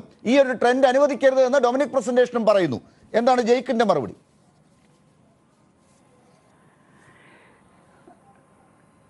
അതെ അതെ അതെ അതെ അതിൽ ശ്രീ ഡൊമിനിക് പ്രസന്റേഷൻ പറഞ്ഞ മറുപടി RSSലേക്ക് വന്ന കോൺഗ്രസിന്റെ നേതാക്കന്മാരുടെ വിസ്തൃതിയാർന്ന ഈ ഒരു പട്ടിക ബഹുമാനീയനായ ശ്രീ BB രാജേഷ് തന്നെ നമുക്ക് മുമ്പിൽ അവതരിപ്പിക്കുകയുണ്ടായി. റീത്ത ബഹുഗുണ മുതൽ ജഗദാംബിക പാൽ മുതൽ കോൺഗ്രസിന്റെ പ്രൗഢഗംഭീരമായ ഭൂതകാല ചരിത്രമുള്ള നിരവധി നേതാക്കന്മാരുടെ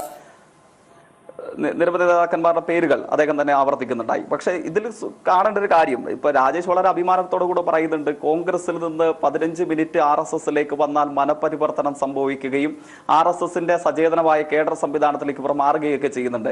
ഞാൻ സാന്ദർഭികമായി ശ്രീ BB രാജേഷ് തന്നെ BJPയെ പ്രതിനിധീകരിച്ച് ഈ ചർച്ചയിൽ പങ്കെടുക്കുന്നതുകൊണ്ട് വളരെ സാന്ദർഭികമായി എനിക്ക് ചോദിക്കാനുള്ള ഒരൊറ്റ ചോദ്യമേ ഉള്ളൂ. കോൺഗ്രസിൽ നിന്ന് BJPയിലേക്ക് വന്ന പാരമ്പര്യമുള്ള ആളല്ല ബഹുമാന്യനായ ശ്രീ BB രാജേഷിൻ്റെത് എന്നാണ് ഞാൻ കരുതുന്നത്. എന്തുകൊണ്ടാണ് BJPയിൽ തന്നെ പതിറ്റാണ്ടുകൾ നീണ്ട പ്രവർത്തനം നടത്തിയ അങ്ങയ്ക്ക് ഏത് മെഡിക്കൽ കോളേജുമായി ബന്ധപ്പെട്ട കോഴ വിവാദത്തിൽ അഭിപ്രായം പറയേണ്ടത് കൊണ്ട് മാത്രമാണ് മാസങ്ങൾ നീണ്ട ഇടവേളകൾക്ക് മുമ്പ് RSSന്റെ BJPയുടെ ഒരു വേദിയിലും പ്രത്യക്ഷപ്പെടാനാവാതെ സസ്പെൻഷൻ വാങ്ങിച്ച് പുറത്തു നിൽക്കേണ്ട വന്നത്? BJPയിൽ മാത്രം പ്രവർത്തിച്ച് പരിചയം നേടിയ ഏത് പാരമ്പര്യത്തിന്റെ അടിസ്ഥാനത്തിലാണ് എന്ന് അങ്ങ് തന്നെ ചൂണ്ടിക്കാണിച്ചാൽ മതി. ഞാൻ മറ്റ് ഉദാഹരണങ്ങളിലേക്ക്, സൈനികരുടെ ശവപ്പെട്ടി വെച്ച് അഴിമതി നടത്തിയ RSSന്റെ അഴിമതി പുരണ്ട ഭൂതകാലത്തിന്റെ മറ്റ് ഉദാഹരണങ്ങളിലേക്കോ വിശദാംശങ്ങളിലേക്കോ ഞാൻ പോകുന്നില്ല. നിങ്ങളുടെ ജീർണിച്ച അഴിമതി കഥകളുടെ അനേകം ഉദാഹരണങ്ങൾ നിങ്ങളുടെ നേതാക്കന്മാരുടെ പേരിൽ തന്നെ മറ്റ് ഉദാഹരണങ്ങൾ ചൂണ്ടിക്കാണിക്കാൻ കഴിയും.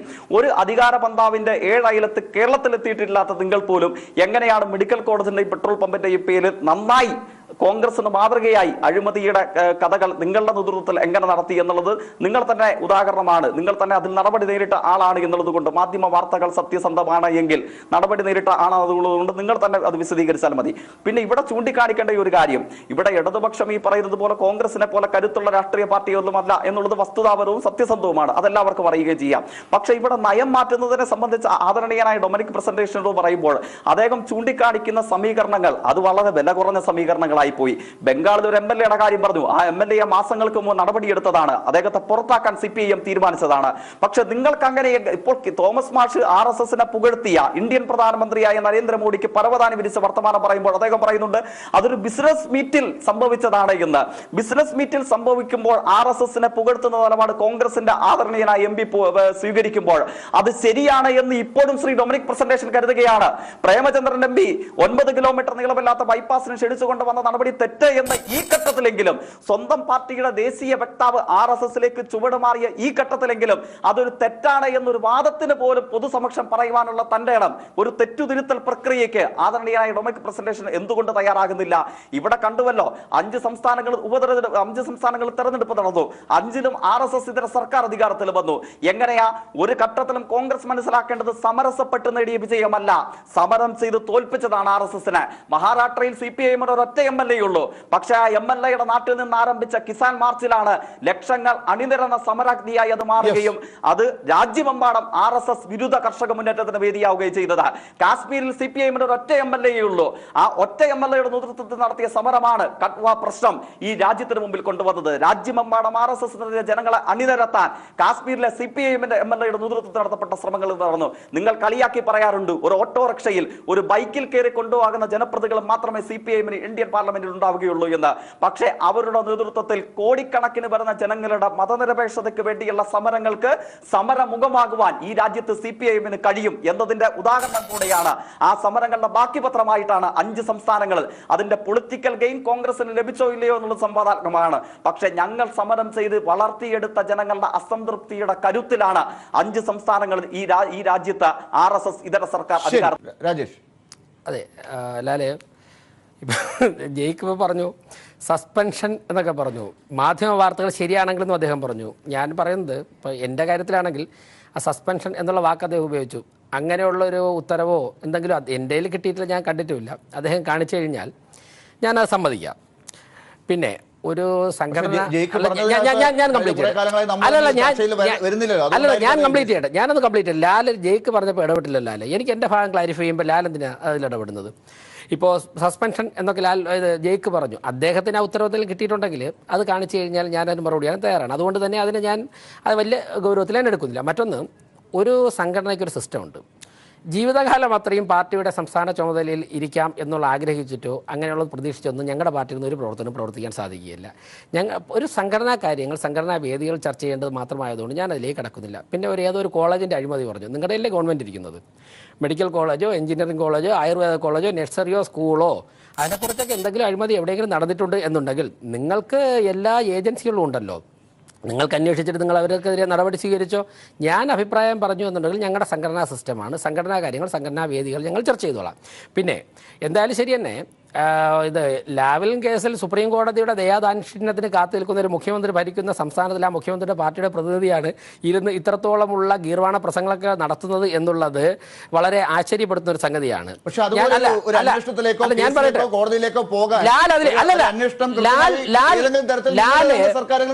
ലാൽ CPM കളിക്കരുത്. ലാൽ CPM കളിക്കരുത്. ലാൽ CPM കളിക്കുകയാണെന്നുണ്ടെങ്കിൽ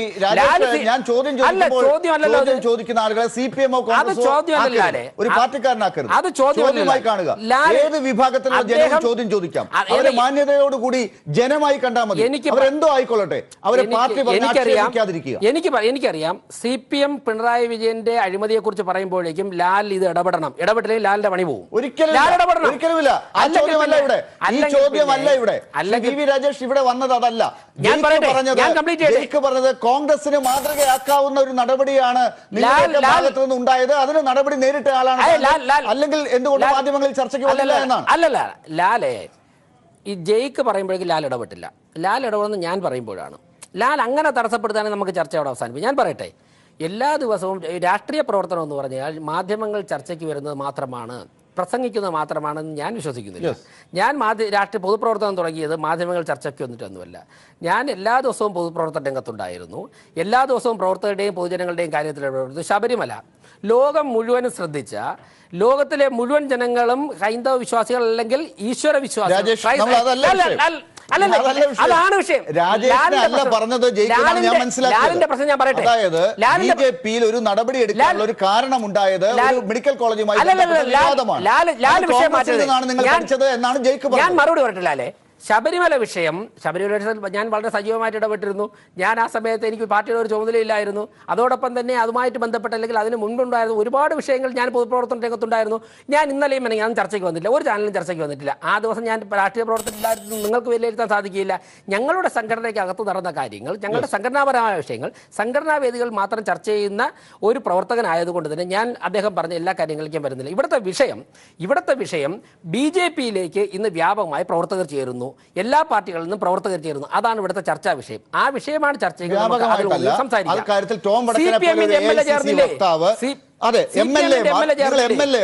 അതുപോലെ MP മാർ, കോൺഗ്രസിന്റെ മന്ത്രിസഭയെ CPMന്റെ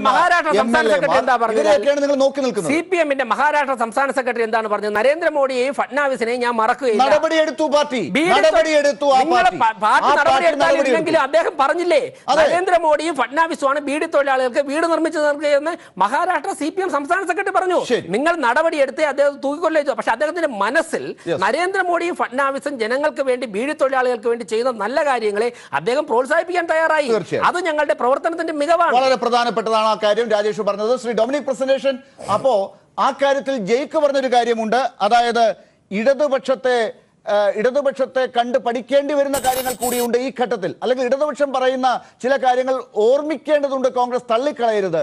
അത് നിങ്ങളും യോജിക്കേണ്ടതാണ്. പാർട്ടികൾ ഓരോരുത്തരും സ്വയം വിമർശനം നടത്തി ഈ കാര്യത്തിൽ ട്രെൻഡ് അനുവദിക്കരുത് എന്ന് പറയുമ്പോൾ എന്താണ് ഇടതുപക്ഷം പറയുന്ന ഈ കാര്യത്തിലെ പ്രാധാന്യം എന്നുള്ളത് മനസ്സിലാക്കണം. വി രാജേഷ് പറഞ്ഞതുപോലെ മോദിയെ ജയ് വിളിക്കുന്നവർ നിങ്ങളുടെ പാർട്ടിയിൽ ഉണ്ടെങ്കിൽ അത് സ്വാഭാവികമായി എടുക്കാൻ പാടുള്ളതാണോ?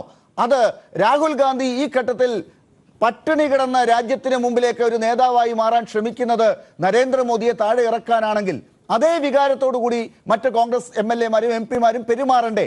അവർ എന്തുകൊണ്ടാണ് മോദിക്ക് ജയ് വിളിക്കാൻ മടി കാണിക്കാത്തത്?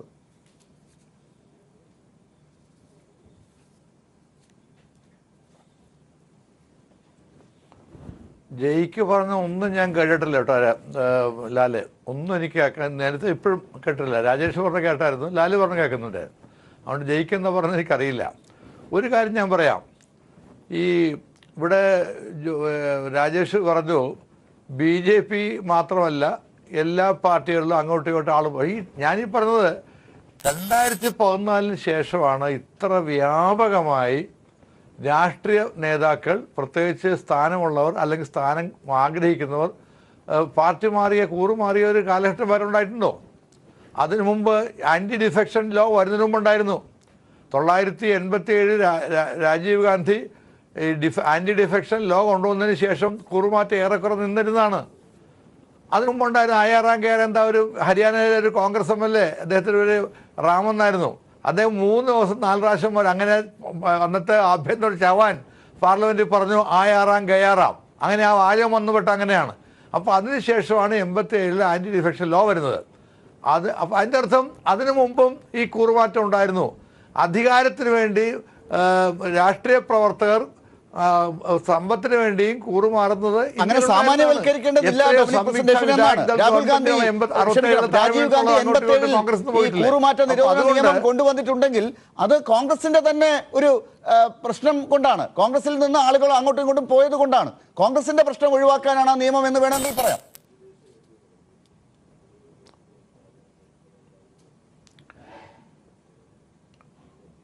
അത് മുഴുവൻ ശരിയല്ലല്ലോ. അന്ന് ബഹുഭൂര സ്റ്റേറ്റിൽ കോൺഗ്രസ് ഭരിച്ചിരുന്നത്, പിന്നീട് മറ്റു പല പാർട്ടിക്ക് അനുഗ്രഹമായിട്ടില്ല. അത് ആന്റി ഡിഫെക്ഷനിലോ കോൺഗ്രസ് മാത്രമല്ല, നിങ്ങൾക്ക് പോലും മെച്ചപ്പെട്ടിരുന്നല്ലോ. CPM-ന്റെ പല ആൾക്കാരും പോകാതിരുന്നത് ഈ ലോ കൊണ്ടാണ്. അതെന്താ മറക്കാത്തത്? കോൺഗ്രസ് വലിയ പാർട്ടിയാണ്, കോൺഗ്രസ് നാളെ പോകുന്നത് ശരി, ഞാൻ സമ്മതിക്കുന്നു, പാടില്ലാത്തതാണ്. പക്ഷെ അത് ഈ ആളെ പിടിക്കാൻ നടക്കുന്ന പാർട്ടിയൊന്നും കൂടെ ആലോചിക്കണ്ടേ? ഇപ്പം രാജേഷ് എന്താ പറഞ്ഞത്? മോഡിയുടെ സൽഭരണം കൊണ്ടാണോ നമ്മുടെ ടോം വടക്കൻ അങ്ങോട്ട് പോരുന്നത്? ടോം വടക്കൻ്റെ മനസ്സ് ഞാനിപ്പോഴും പറയുന്നു, അദ്ദേഹത്തിന് സ്ഥാനാർത്ഥിത്വം കിട്ടണം. ആ ഡീല് ഉറപ്പായപ്പോഴായിരിക്കും അദ്ദേഹം പോയത്. കാത്തിരുന്ന് കാണുക, 2 ദിവസം അറിയാൻ പറ്റുമല്ലോ. അപ്പോൾ ഇതുകൊണ്ട് ഈ പ്രവണത ശരിയാണ് രാജേഷ്. ടോം വടക്കനെ കിട്ടി നിങ്ങൾ അവിടെ തൃശ്ശൂർ അല്ലെങ്കിൽ ചാലക്കുടിയിലോ അവിടെ ഒരു ക്രിസ്ത്യൻ മുഖം നിങ്ങൾക്ക് അവതരിപ്പിക്കണം. അതിനുവേണ്ടി നിങ്ങൾ അദ്ദേഹത്തെ പിടിച്ചതാണ്. അതിനുവേണ്ടി നിങ്ങൾ നേരത്തെ കണ്ണന്താനത്തെ പിടിച്ചു. അപ്പോൾ നിങ്ങളിങ്ങനെ നിങ്ങളുടെ ആശയത്തിൽ വിശ്വസിക്കാത്തവരെ ആളും അർത്ഥവും കൊടുത്ത് അല്ലെ എന്തെങ്കിലും വാഗ്ദാനം കൊടുത്ത് ആ മനുഷ്യന് അവരെ എല്ലാ മനുഷ്യരിലും വീക്ക്നെസ് ഉണ്ട്, ഇല്ലെന്ന് പറയാൻ പറ്റുമോ? ആ വീക്ക്നെസ് ചൂഷണം ചെയ്യുന്നു. ഇത് ഞാൻ പറഞ്ഞത്, ഇത് തെറ്റാണിത്, ഇത് നിൽക്കില്ല. ഞങ്ങളെ കുറ്റപ്പെടുന്നത് ഞങ്ങളുടെ കൂടെ എല്ലാവരും പോകുന്നൊക്കെ പറയാം. പക്ഷേ ഇത് എത്ര കാലം നിൽക്കും? നാളെ ചാടിപ്പോവില്ലേ? നാളെ നിങ്ങളുടെ കേന്ദ്ര ഗവൺമെൻറ് മോഡി അധികാരത്തിൽ പോയി എഴുതി വെക്കുന്നു, വന്ന കുറേ പേരെ നിങ്ങൾ ഡെസേർട്ട് ചെയ്ത് പോകും. ആ രാഷ്ട്രീയം നല്ലതല്ല. അപ്പം അതുകൊണ്ട് ഈ ആളെ പിടിക്കുന്ന രാഷ്ട്രീയം അവസാനിപ്പിക്കുക. ഒരാൾ ആത്മാർത്ഥമായി പാർട്ടിക്കകത്തൊന്നും എന്തെങ്കിലും രാജിവെച്ച് പോകുന്നൊക്കെ മനസ്സിലാക്കുക. അങ്ങനെയല്ലത്. ഇത് കഴിഞ്ഞ ആഴ്ച വരെ കോൺഗ്രസിന് വേണ്ടി വാദിക്കാൻ വന്ന ഞങ്ങളുടെ ഒരു സുപ്രഭാതത്തിൽ നമ്മൾ ഈ ഫുൽമ ഉണ്ടായതിനു ശേഷം ഒരു മാസമാകാൻ പോകുന്നില്ലേ? അന്ന് എൻ്റെ അകത്ത് തോന്നാൻ അദ്ദേഹത്തിന് ഞങ്ങളുടെ കൂടെ സീറ്റ് കിട്ടില്ല എന്ന് ഏകദേശം ഉറപ്പുണ്ട്. അതുകൊണ്ട് അദ്ദേഹം വേറെ ഓപ്ഷൻ എടുക്കുന്നു. അത് അദ്ദേഹത്തിൻ്റെ കാര്യം. പക്ഷെ അത് ഞാൻ പറയുന്നത് അത് കോൺഗ്രസിൻ്റെ കുഴപ്പമാണെന്ന് മാത്രം പറഞ്ഞിട്ട് കാര്യമുണ്ടോ? നമ്മുടെ ഈ ഇന്നത്തെ സാമൂഹിക വ്യവസ്ഥയിൽ പ്രത്യേകിച്ച് പോയ അധികാരം കിട്ടും എന്ന് വരുമ്പോഴേക്കും ചില ചാഞ്ചാടുന്നു. അത് അങ്ങനെ ആയിട്ട് കണ്ടാൽ മതി. തന്നെ ഇത് അവസാനിപ്പിക്കണം. ഇത് അധാർമികമാണ്. ഞാൻ വീണ്ടും പറയുന്നത് അധാർമികമാണ്. ഇത് ഒരു രാഷ്ട്രീയ പാർട്ടി പ്രോത്സാഹിപ്പിക്കണം എൻ്റെ ഒരു അഭ്യർത്ഥന. ശരി. അപ്പോൾ ശ്രീ ജയ്ക്ക് ഈ കാര്യത്തിൽ രാജേഷ് പറയുന്നത് ടോം വടക്കനെ പോലുള്ളവർക്കൊക്കെ നരേന്ദ്രമോദി ചെയ്ത കാര്യങ്ങളെക്കുറിച്ച് പറയാതിരിക്കാൻ വയ്യാത്ത വിധം ഭക്തി വരുന്നു എന്നുള്ളതാണ്. അത്രമാത്രം മോദിക്ക് ജയ് വിളിക്കാനുള്ള ഭക്തി ഈ നേതാക്കൾക്കൊക്കെ ഉണ്ടാകുന്നു എന്നുള്ളത് തെളിയിക്കാൻ ഇതുപോലെയുള്ള കൂറുമാറ്റം, കാലുമാറ്റം ഇതിലൂടെ BJPക്ക് അങ്ങനെ കൊണ്ടുപോകാൻ സാധിക്കും, ഇതിനെ മുന്നോട്ട് കൊണ്ടുപോകാൻ സാധിക്കും എന്ന് കരുതുന്നുണ്ടോ ജയ്ക്ക്? ഇല്ല. ശ്രീ രാജേഷ് ചോദിച്ച ചോദ്യത്തിന്റെ മറുപടിയിലേക്ക് ഞാൻ വരാം. ഞാൻ അഴിമതിയുടെ മറ്റ് വിശദാംശങ്ങളിലേക്ക് പോകുന്നില്ല. പക്ഷെ ഇവിടെ നമ്മുടെ ചർച്ച ചെയ്യേണ്ട വളരെ പ്രധാനപ്പെട്ട ഒരു ഫോക്കസ് ഇവിടെ VV രാജേഷ് ഉന്നയിച്ച BJPയിലേക്ക് ആർത്തലച്ച് വന്ന പ്രവാഹത്തിന്റെ പ്രതീകമായി വന്ന കോൺഗ്രസ് നേതാക്കന്മാരെയും തിരികെ അതിനപവാദമായി ഒന്നോ രണ്ടോ BJP MP-മാരോ നേതാക്കന്മാരോ തിരികെ കോൺഗ്രസിലേക്ക് വന്നതിന്റെ ഉദാഹരണങ്ങൾ ഡൊമിനിക് പ്രസന്റേഷന് കാണിക്കുകയുണ്ടായി. പക്ഷെ നിങ്ങൾ രണ്ടാളും തിരിച്ചറിയേണ്ടത് ഈ രാജ്യത്തിന്റെ മതനിരപേക്ഷ പൊതുബോധം ചർച്ച ചെയ്യുന്ന ഏറ്റവും പ്രധാനപ്പെട്ട കാര്യം കോൺഗ്രസിൽ നിന്ന് RSSലേക്കുള്ള മാറ്റവും RSSൽ നിന്ന് വളരെ അപൂർവമെങ്കിലും കോൺഗ്രസിലേക്കുള്ള തിരിച്ചുമാറ്റവും സംഭവിക്കുന്നത് എന്താണ് എന്ന് വെച്ചാൽ അധികാരമുള്ള ഘട്ടത്തിൽ RSSനോടും കോൺഗ്രസിനോടും ഒപ്പം നിലയുറപ്പിക്കുന്നത് തമ്മിൽ യാതൊരു തരത്തിലും വ്യത്യാസമില്ല എന്ന് ഈ രാഷ്ട്രീയ നേതാക്കന്മാർ തിരിച്ചറിയുന്നിടത്താണ് ഈ മാറ്റം നിരന്തരം സംഭവിക്കുന്നത്. ഇപ്പോൾ RSSന്റെ നയവും കോൺഗ്രസിന്റെ നയവും തമ്മിൽ എന്ത് വ്യത്യാസം? ഹരീഷ് റാവത്ത് പറയുന്നു, എന്താ ബാബറി മസ്ജിദ് പൊളിച്ച സ്ഥലത്ത് കോൺഗ്രസ് വന്നാൽ 2 മാസത്തിനുള്ളിൽ രാമക്ഷേത്രം പറയും. അതേപോലെ തന്നെ അമിത്ഷായും നരേന്ദ്രമോദിയും യോഗി ആദിത്യനാഥ് പറയുന്നു, ഞങ്ങളുടെയും ലോക്സഭാ ആനന്തര അജണ്ട എന്ന് പറയുന്നത് അടിയന്തരമായ രാമക്ഷേത്ര നിർമ്മാണമാണ്. തെരഞ്ഞെടുപ്പിന് മുമ്പ് അതിനുശേഷവും RSSന്റെ ഭരണകാലയിൽ പ്രഖ്യാപിക്കുന്നു, പശുവിന്റെ ഇറച്ചി ഭക്ഷിച്ചതിന്റെ പേരിൽ അബ്രാഹ്മണ ഹിന്ദു സമുദായങ്ങളുടെ കഴുത്തറുത്തു മാറ്റും. ഗുജറാത്തിൽ അബ്രാഹ്മണ ദലിത് ഹിന്ദു സമുദായാംഗങ്ങളുടെ ശരീരത്തിൽ നിന്ന് ചോര ചിതറിയ കാഴ്ച നമ്മൾ കാണുന്നുണ്ട്. മുഖ്യമന്ത്രിയായ കമൽനാഥ് മധ്യപ്രദേശിൽ 2 മാസക്കാലം മുമ്പ് ചെയ്യുന്നു. പശുവിന്റെ ഇറച്ചി കഷ്ണിച്ചതിന്റെ പേരിൽ സാധാരണക്കാരായ 6 ചെറുപ്പക്കാർക്കെതിരെ രാജ്യദ്രോഹ കുറ്റത്തിന് കേസെടുത്തത് കോൺഗ്രസിന്റെ നേതാവായ കമൽനാഥ് മുഖ്യമന്ത്രിയായ മധ്യപ്രദേശിൽ 2 മാസക്കാലത്തിനിടയിലാണ്. GST കൊണ്ടുവരുന്നത് തന്റെ അജണ്ടയാണ് എന്ന് മുൻപ് വിളിച്ചു പറഞ്ഞത് കോൺഗ്രസിന്റെ മുൻ ധനകാര്യമന്ത്രിയാണ്. നോട്ട് നിരോധനം ഞങ്ങളുടെ അജണ്ടയാണ് എന്ന് BJPക്ക് മുമ്പ് നമ്മുടെ നാട്ടിൽ വിളിച്ചു പറഞ്ഞത് കോൺഗ്രസിന്റെ ജയിക്ക് പറയുന്നത് വിഷയത്തിന് പുറത്താണെന്ന് പറയുന്നത് കൊണ്ട് VV രാജേഷിനോട് ഞാൻ ഒരു ചോദ്യത്തിലേക്ക് പോവുകയാണ്. അതായത് ഇപ്പൊ ജയിക്ക് പറഞ്ഞുകൊണ്ടിരിക്കുന്നത് VV രാജേഷ്, കോൺഗ്രസും BJPയും തമ്മിൽ വ്യത്യാസമില്ല. എന്താണോ BJP ചെയ്തുകൊണ്ടിരിക്കുന്നത് അത് തന്നെയാണ് കമൽനാഥും മധ്യപ്രദേശിൽ ചെയ്തുകൊണ്ടിരിക്കുന്നതെന്നാണ്. കോൺഗ്രസിനും BJPക്കും അങ്ങോട്ടും ഇങ്ങോട്ടും മാറ്റമില്ല, രണ്ടും ഒരുപോലെ തന്നെയാണ് എന്നുള്ളത് കൊണ്ടാണ് നിങ്ങൾക്ക് ഈ ആളെ അങ്ങോട്ട് കൊണ്ടുവരാൻ എളുപ്പമാകുന്നതും തിരിച്ച് അങ്ങോട്ടേക്ക് പോകുന്നതും എന്നാണ്. അല്ല, കോൺഗ്രസും BJPയും തമ്മിൽ വ്യത്യാസം ഉള്ളത് കൊണ്ടാണല്ലോ ജനങ്ങൾ കോൺഗ്രസ് മാറ്റിയിട്ട് BJP തിരഞ്ഞെടുക്കുകയും 10-22 സംസ്ഥാനങ്ങൾ BJP ഭരിക്കാനായിട്ട് BJP ഏൽപ്പിക്കുകയും ചെയ്തത്. ഇവിടെ ഇടതുപക്ഷ പ്രതിനിധി പറഞ്ഞ ചില കാര്യങ്ങൾ ഞാൻ പറയട്ടെ. RSS എന്ന് പറഞ്ഞുകൊണ്ട് ശക്തമായിട്ട് എതിർത്തുകൊണ്ടിരിക്കുക. കണ്ണൂർ ജില്ലയിൽ മലബാർ ദേവസ്വത്തിന്റെയൊക്കെ ചുമതല ഇപ്പൊ CPM രാജേഷ് വിഷയത്തിൽ നിന്ന് പോകുന്നത് അങ്ങായതുകൊണ്ട് ഞാൻ ഇടപെടാതിരിക്കാൻ വയ്യ. അവസാനത്തെ 2-3 മിനിറ്റ് ചോദ്യം, കോൺഗ്രസിൽ നിന്ന് BJPയിലേക്ക് ആളുകൾ വരുന്നുണ്ടെങ്കിൽ രണ്ടും തമ്മിൽ ഒരേ പ്രത്യയശാസ്ത്രമാണോ? ടോം വടക്കൻ 40 വർഷക്കാലം മനസ്സിൽ കൊണ്ടു നടന്ന കോൺഗ്രസിന്റെ പ്രത്യയശാസ്ത്രം തന്നെയാണോ BJPയിൽ ഇപ്പോൾ? അതിനെ നന്നായി കൊണ്ടുപോകാൻ പറ്റുന്നത് BJPയിലാണെന്ന് അദ്ദേഹത്തിന് തോന്നുന്നത് കൊണ്ടാണോ നിങ്ങൾ അദ്ദേഹത്തെ ഇത്ര ഊഷ്മളതയോടുകൂടി വരവേറ്റത്? ഞങ്ങൾ ഊഷ്മളതയോടുകൂടി വരവേറ്റത് ഞങ്ങളുടെ പ്രവർത്തന രീതിയുമായിട്ട് യോജിച്ചു പോകാൻ വേണ്ടി അവർ തയ്യാറായി വന്നു കഴിഞ്ഞാൽ ആരെയും ഞങ്ങൾ വരവേൽക്കും. ഇവിടെ ഞാൻ പറഞ്ഞത് RSSന്റെയൊക്കെ BJPക്ക് ഒരുപാട് കുറ്റം പറഞ്ഞല്ലോ. കണ്ണൂർ ജില്ലയിൽ 2-3 നേതാക്കന്മാരെ കൊണ്ട് ഒരാളുടെ മലബാർ ദേവസ്വം ബോർഡിന്റെ ചുമതല ഏൽപ്പിച്ചിട്ടുണ്ടല്ലോ CPM. നേരിട്ട് മുഖ്യമന്ത്രി തന്നെ, ഇപ്പോഴത്തെ മുഖ്യമന്ത്രി തന്നെ അവരെ സ്വീകരിച്ചിട്ടുണ്ടല്ലോ. അവരുടെ പ്രത്യയശാസ്ത്രത്തിന്റെ മാറ്റം നിങ്ങൾ ഉറച്ചു നോക്കിയിട്ടുള്ളൂ. പിന്നെ വേറൊന്ന്, ഇവിടെ ഒരു മൊമെന്റ് വരെ കോൺഗ്രസിന് സംസാരിച്ചുകൊണ്ടിരുന്ന ആളിനെ അടുത്ത മൊമെന്റിൽ എങ്ങനെ BJPക്ക് വേണ്ടി സംസാരിക്കാൻ സാധിക്കുമെന്ന് ശ്രീ പ്രസന്റേഷൻ അവർ ചോദിച്ചായിട്ട് ഞാൻ മനസ്സിലാക്കുന്നു. ഞാൻ അവിടെ പറഞ്ഞത് SFIയുടെ സംസ്ഥാന പ്രസിഡന്റായിരുന്ന AP അബ്ദുള്ളക്കുട്ടി അടുത്ത ദിവസം കോൺഗ്രസിലേക്ക് ചേരുകയാണ്. പാർട്ടിയുടെ പ്രശ്നമാണോ അതോ ഈ വ്യക്തികളുടെ പ്രശ്നമാണോ? അതല്ല, ഇവിടെ വേറൊന്നുകൂടെ പറഞ്ഞു. ഭരണം പോയി കഴിഞ്ഞാൽ ഇപ്പോൾ ഒരുപാട് പേര് വന്നുകൊണ്ടിരിക്കുന്നു. BJPയുടെ ഭരണം പോയാൽ എന്താണ് സംഭവിക്കാൻ പോകുന്നത്? ഞാൻ വളരെ ഓപ്പണായിട്ട് ഒരു കാര്യം പറയാമല്ലോ. BJPയിൽ ചേരുന്ന ഇന്നിപ്പോൾ ഉള്ള മെമ്പർഷിപ്പ് എടുത്തിട്ടുള്ള എല്ലാ ആൾക്കാരും BJP ഇന്ത്യയിൽ ഉള്ളിടത്തോളം കാലം BJPയിൽ തന്നെ ഉണ്ടാകും എന്ന് കണ്ണടച്ച് പറയാൻ വേണ്ടിയിട്ട് ഞാൻ അത്രത്തോളം ലോകം മുഴുവൻ നിൽക്കുന്നിടത്തോളം പറ്റുന്ന ഒരു ഞാൻ പറയട്ടെ, BJP ഈ ലോകത്തുള്ളിടത്തോളം കാലം BJPയിൽ നിന്ന് വിശ്വസിച്ചിട്ടുള്ള എല്ലാവരും BJPയിൽ തന്നെ ഉണ്ടാകും എന്നും ഞാൻ പറയുന്നില്ല. ഞാൻ പറഞ്ഞോട്ടെ, അല്ല, BJPയിൽ പല സാഹചര്യങ്ങളും ഞങ്ങളിപ്പോൾ 10 കോടിയിൽ കൂടുതൽ മെമ്പർഷിപ്പ് എടുത്തിട്ടുള്ളവരുണ്ട്. അവരൊക്കെ തന്നെ അവരുടെ ജീവിതകാലം മുഴുവനും BJP പ്രവർത്തകരെ നിൽക്കണമെന്നാണ് ഞങ്ങൾ ആഗ്രഹിക്കുന്നത്. ഒരു പക്ഷേ ഞാൻ കംപ്ലീറ്റ് ചെയ്തിട്ടില്ല. ഞാൻ അങ്ങനെ അങ്ങനെയൊന്നും കിടന്ന് ബഹളം കാണിക്കണ്ട. ഞാൻ പറഞ്ഞത് അവർ സ്വാഭാവികമായിട്ടും പലരും കൂടുതൽ തീവ്രതയോടെ പ്രവർത്തനം നിൽക്കാം. സ്വാഭാവികമായിട്ടും കുറക്ക് ആരോഗ്യ പ്രശ്നങ്ങൾ കൊണ്ടോ മറ്റുള്ള വ്യത്യസ്ത സാഹചര്യങ്ങൾ കൊണ്ടോ അവർ പ്രവർത്തനത്തിൽ നിന്നും കുറച്ചെല്ലാം മന്ദി പോയി. ഇതൊക്കെ ഒരു രാഷ്ട്രീയ പാർട്ടിയിൽ സ്വാഭാവികമായി നടക്കുന്നതാണ്. മറ്റൊന്ന്, ഭരണം ഉണ്ടായാലും ഇല്ലെങ്കിലും ഞങ്ങളുടെ ഈ ധാര ഇത്തരത്തിൽ തന്നെ ഒഴുകിക്കൊണ്ടിരിക്കും. അതിൽ വരുന്ന മുഴുവൻ ആൾക്കാരെ ഡൊമിനിക് പ്രസന്റേഷൻ വളരെ ചുരുക്കി പറയുകയാണെങ്കിൽ, ഇങ്ങനെ ഒഴുകിക്കൊണ്ടിരിക്കുന്ന ഈ പാത്രത്തിൽ, ഈ പറയുന്ന പ്രത്യയശാസ്ത്രത്തിൽ നിങ്ങളും ഉൾപ്പെടുന്നു, നിങ്ങളുടെ പാർട്ടിക്കാർ BJPയിലേക്ക് പോകുന്നു, തിരിച്ച് നിങ്ങളിലേക്കും വരുന്നു എന്ന് പറയുന്ന ഒരു കാഴ്ച അങ്ങ് തന്നെ ഇപ്പോൾ പാടില്ലാത്തതാണെന്ന് പറയുന്നുണ്ടല്ലോ. അതിന് ശക്തമായ രീതിയിൽ ഇന്ത്യക്ക് ഭാവിയിൽ മോദിക്ക് പ്രതിരോധമുയർത്താൻ തക്കവണ്ണമുള്ള ഒരു പക്ഷം ഇപ്പുറത്തുണ്ടാകാൻ അവിടെ കോൺഗ്രസ് മാത്രം ജയിച്ചു പോയാൽ പോരാ, ഇടതുപക്ഷവും ജയിക്കേണ്ടതുണ്ട്. ജയിക്ക് അതാണ് പറഞ്ഞു വന്നത്. ജയിക്ക് എന്തുകൊണ്ടാണ് കോൺഗ്രസ് മാത്രം പോരാ, ഇടതുപക്ഷത്തിലെ MP-മാർ കൂടുതൽ ഉണ്ടാകണമെന്ന് അവർ പറയുന്നത് എന്നുള്ളതാണ് പറഞ്ഞു വന്നത്. അതിന് കാരണം കോൺഗ്രസ് ഇതുപോലെ മനംമാറ്റം ഉണ്ടാകാം, അതിലെ MP-മാർക്കും MLA-മാർക്കും ജയിച്ചു പോയാലും മനംമാറ്റം ഉണ്ടാകാം. പിടിച്ചു നിർത്താൻ ഒരു ഫോഴ്സ് ഉണ്ടാകണം. അതാണ് ജയിക്കിന്റെ പാർട്ടിക്ക് സാധിക്കുന്നത് എന്നാണ് അവർ അവകാശപ്പെടുന്നത്. അതിനോടൊപ്പം നിൽക്കുമോ ഡൊമിനിക് പ്രസന്റേഷൻ?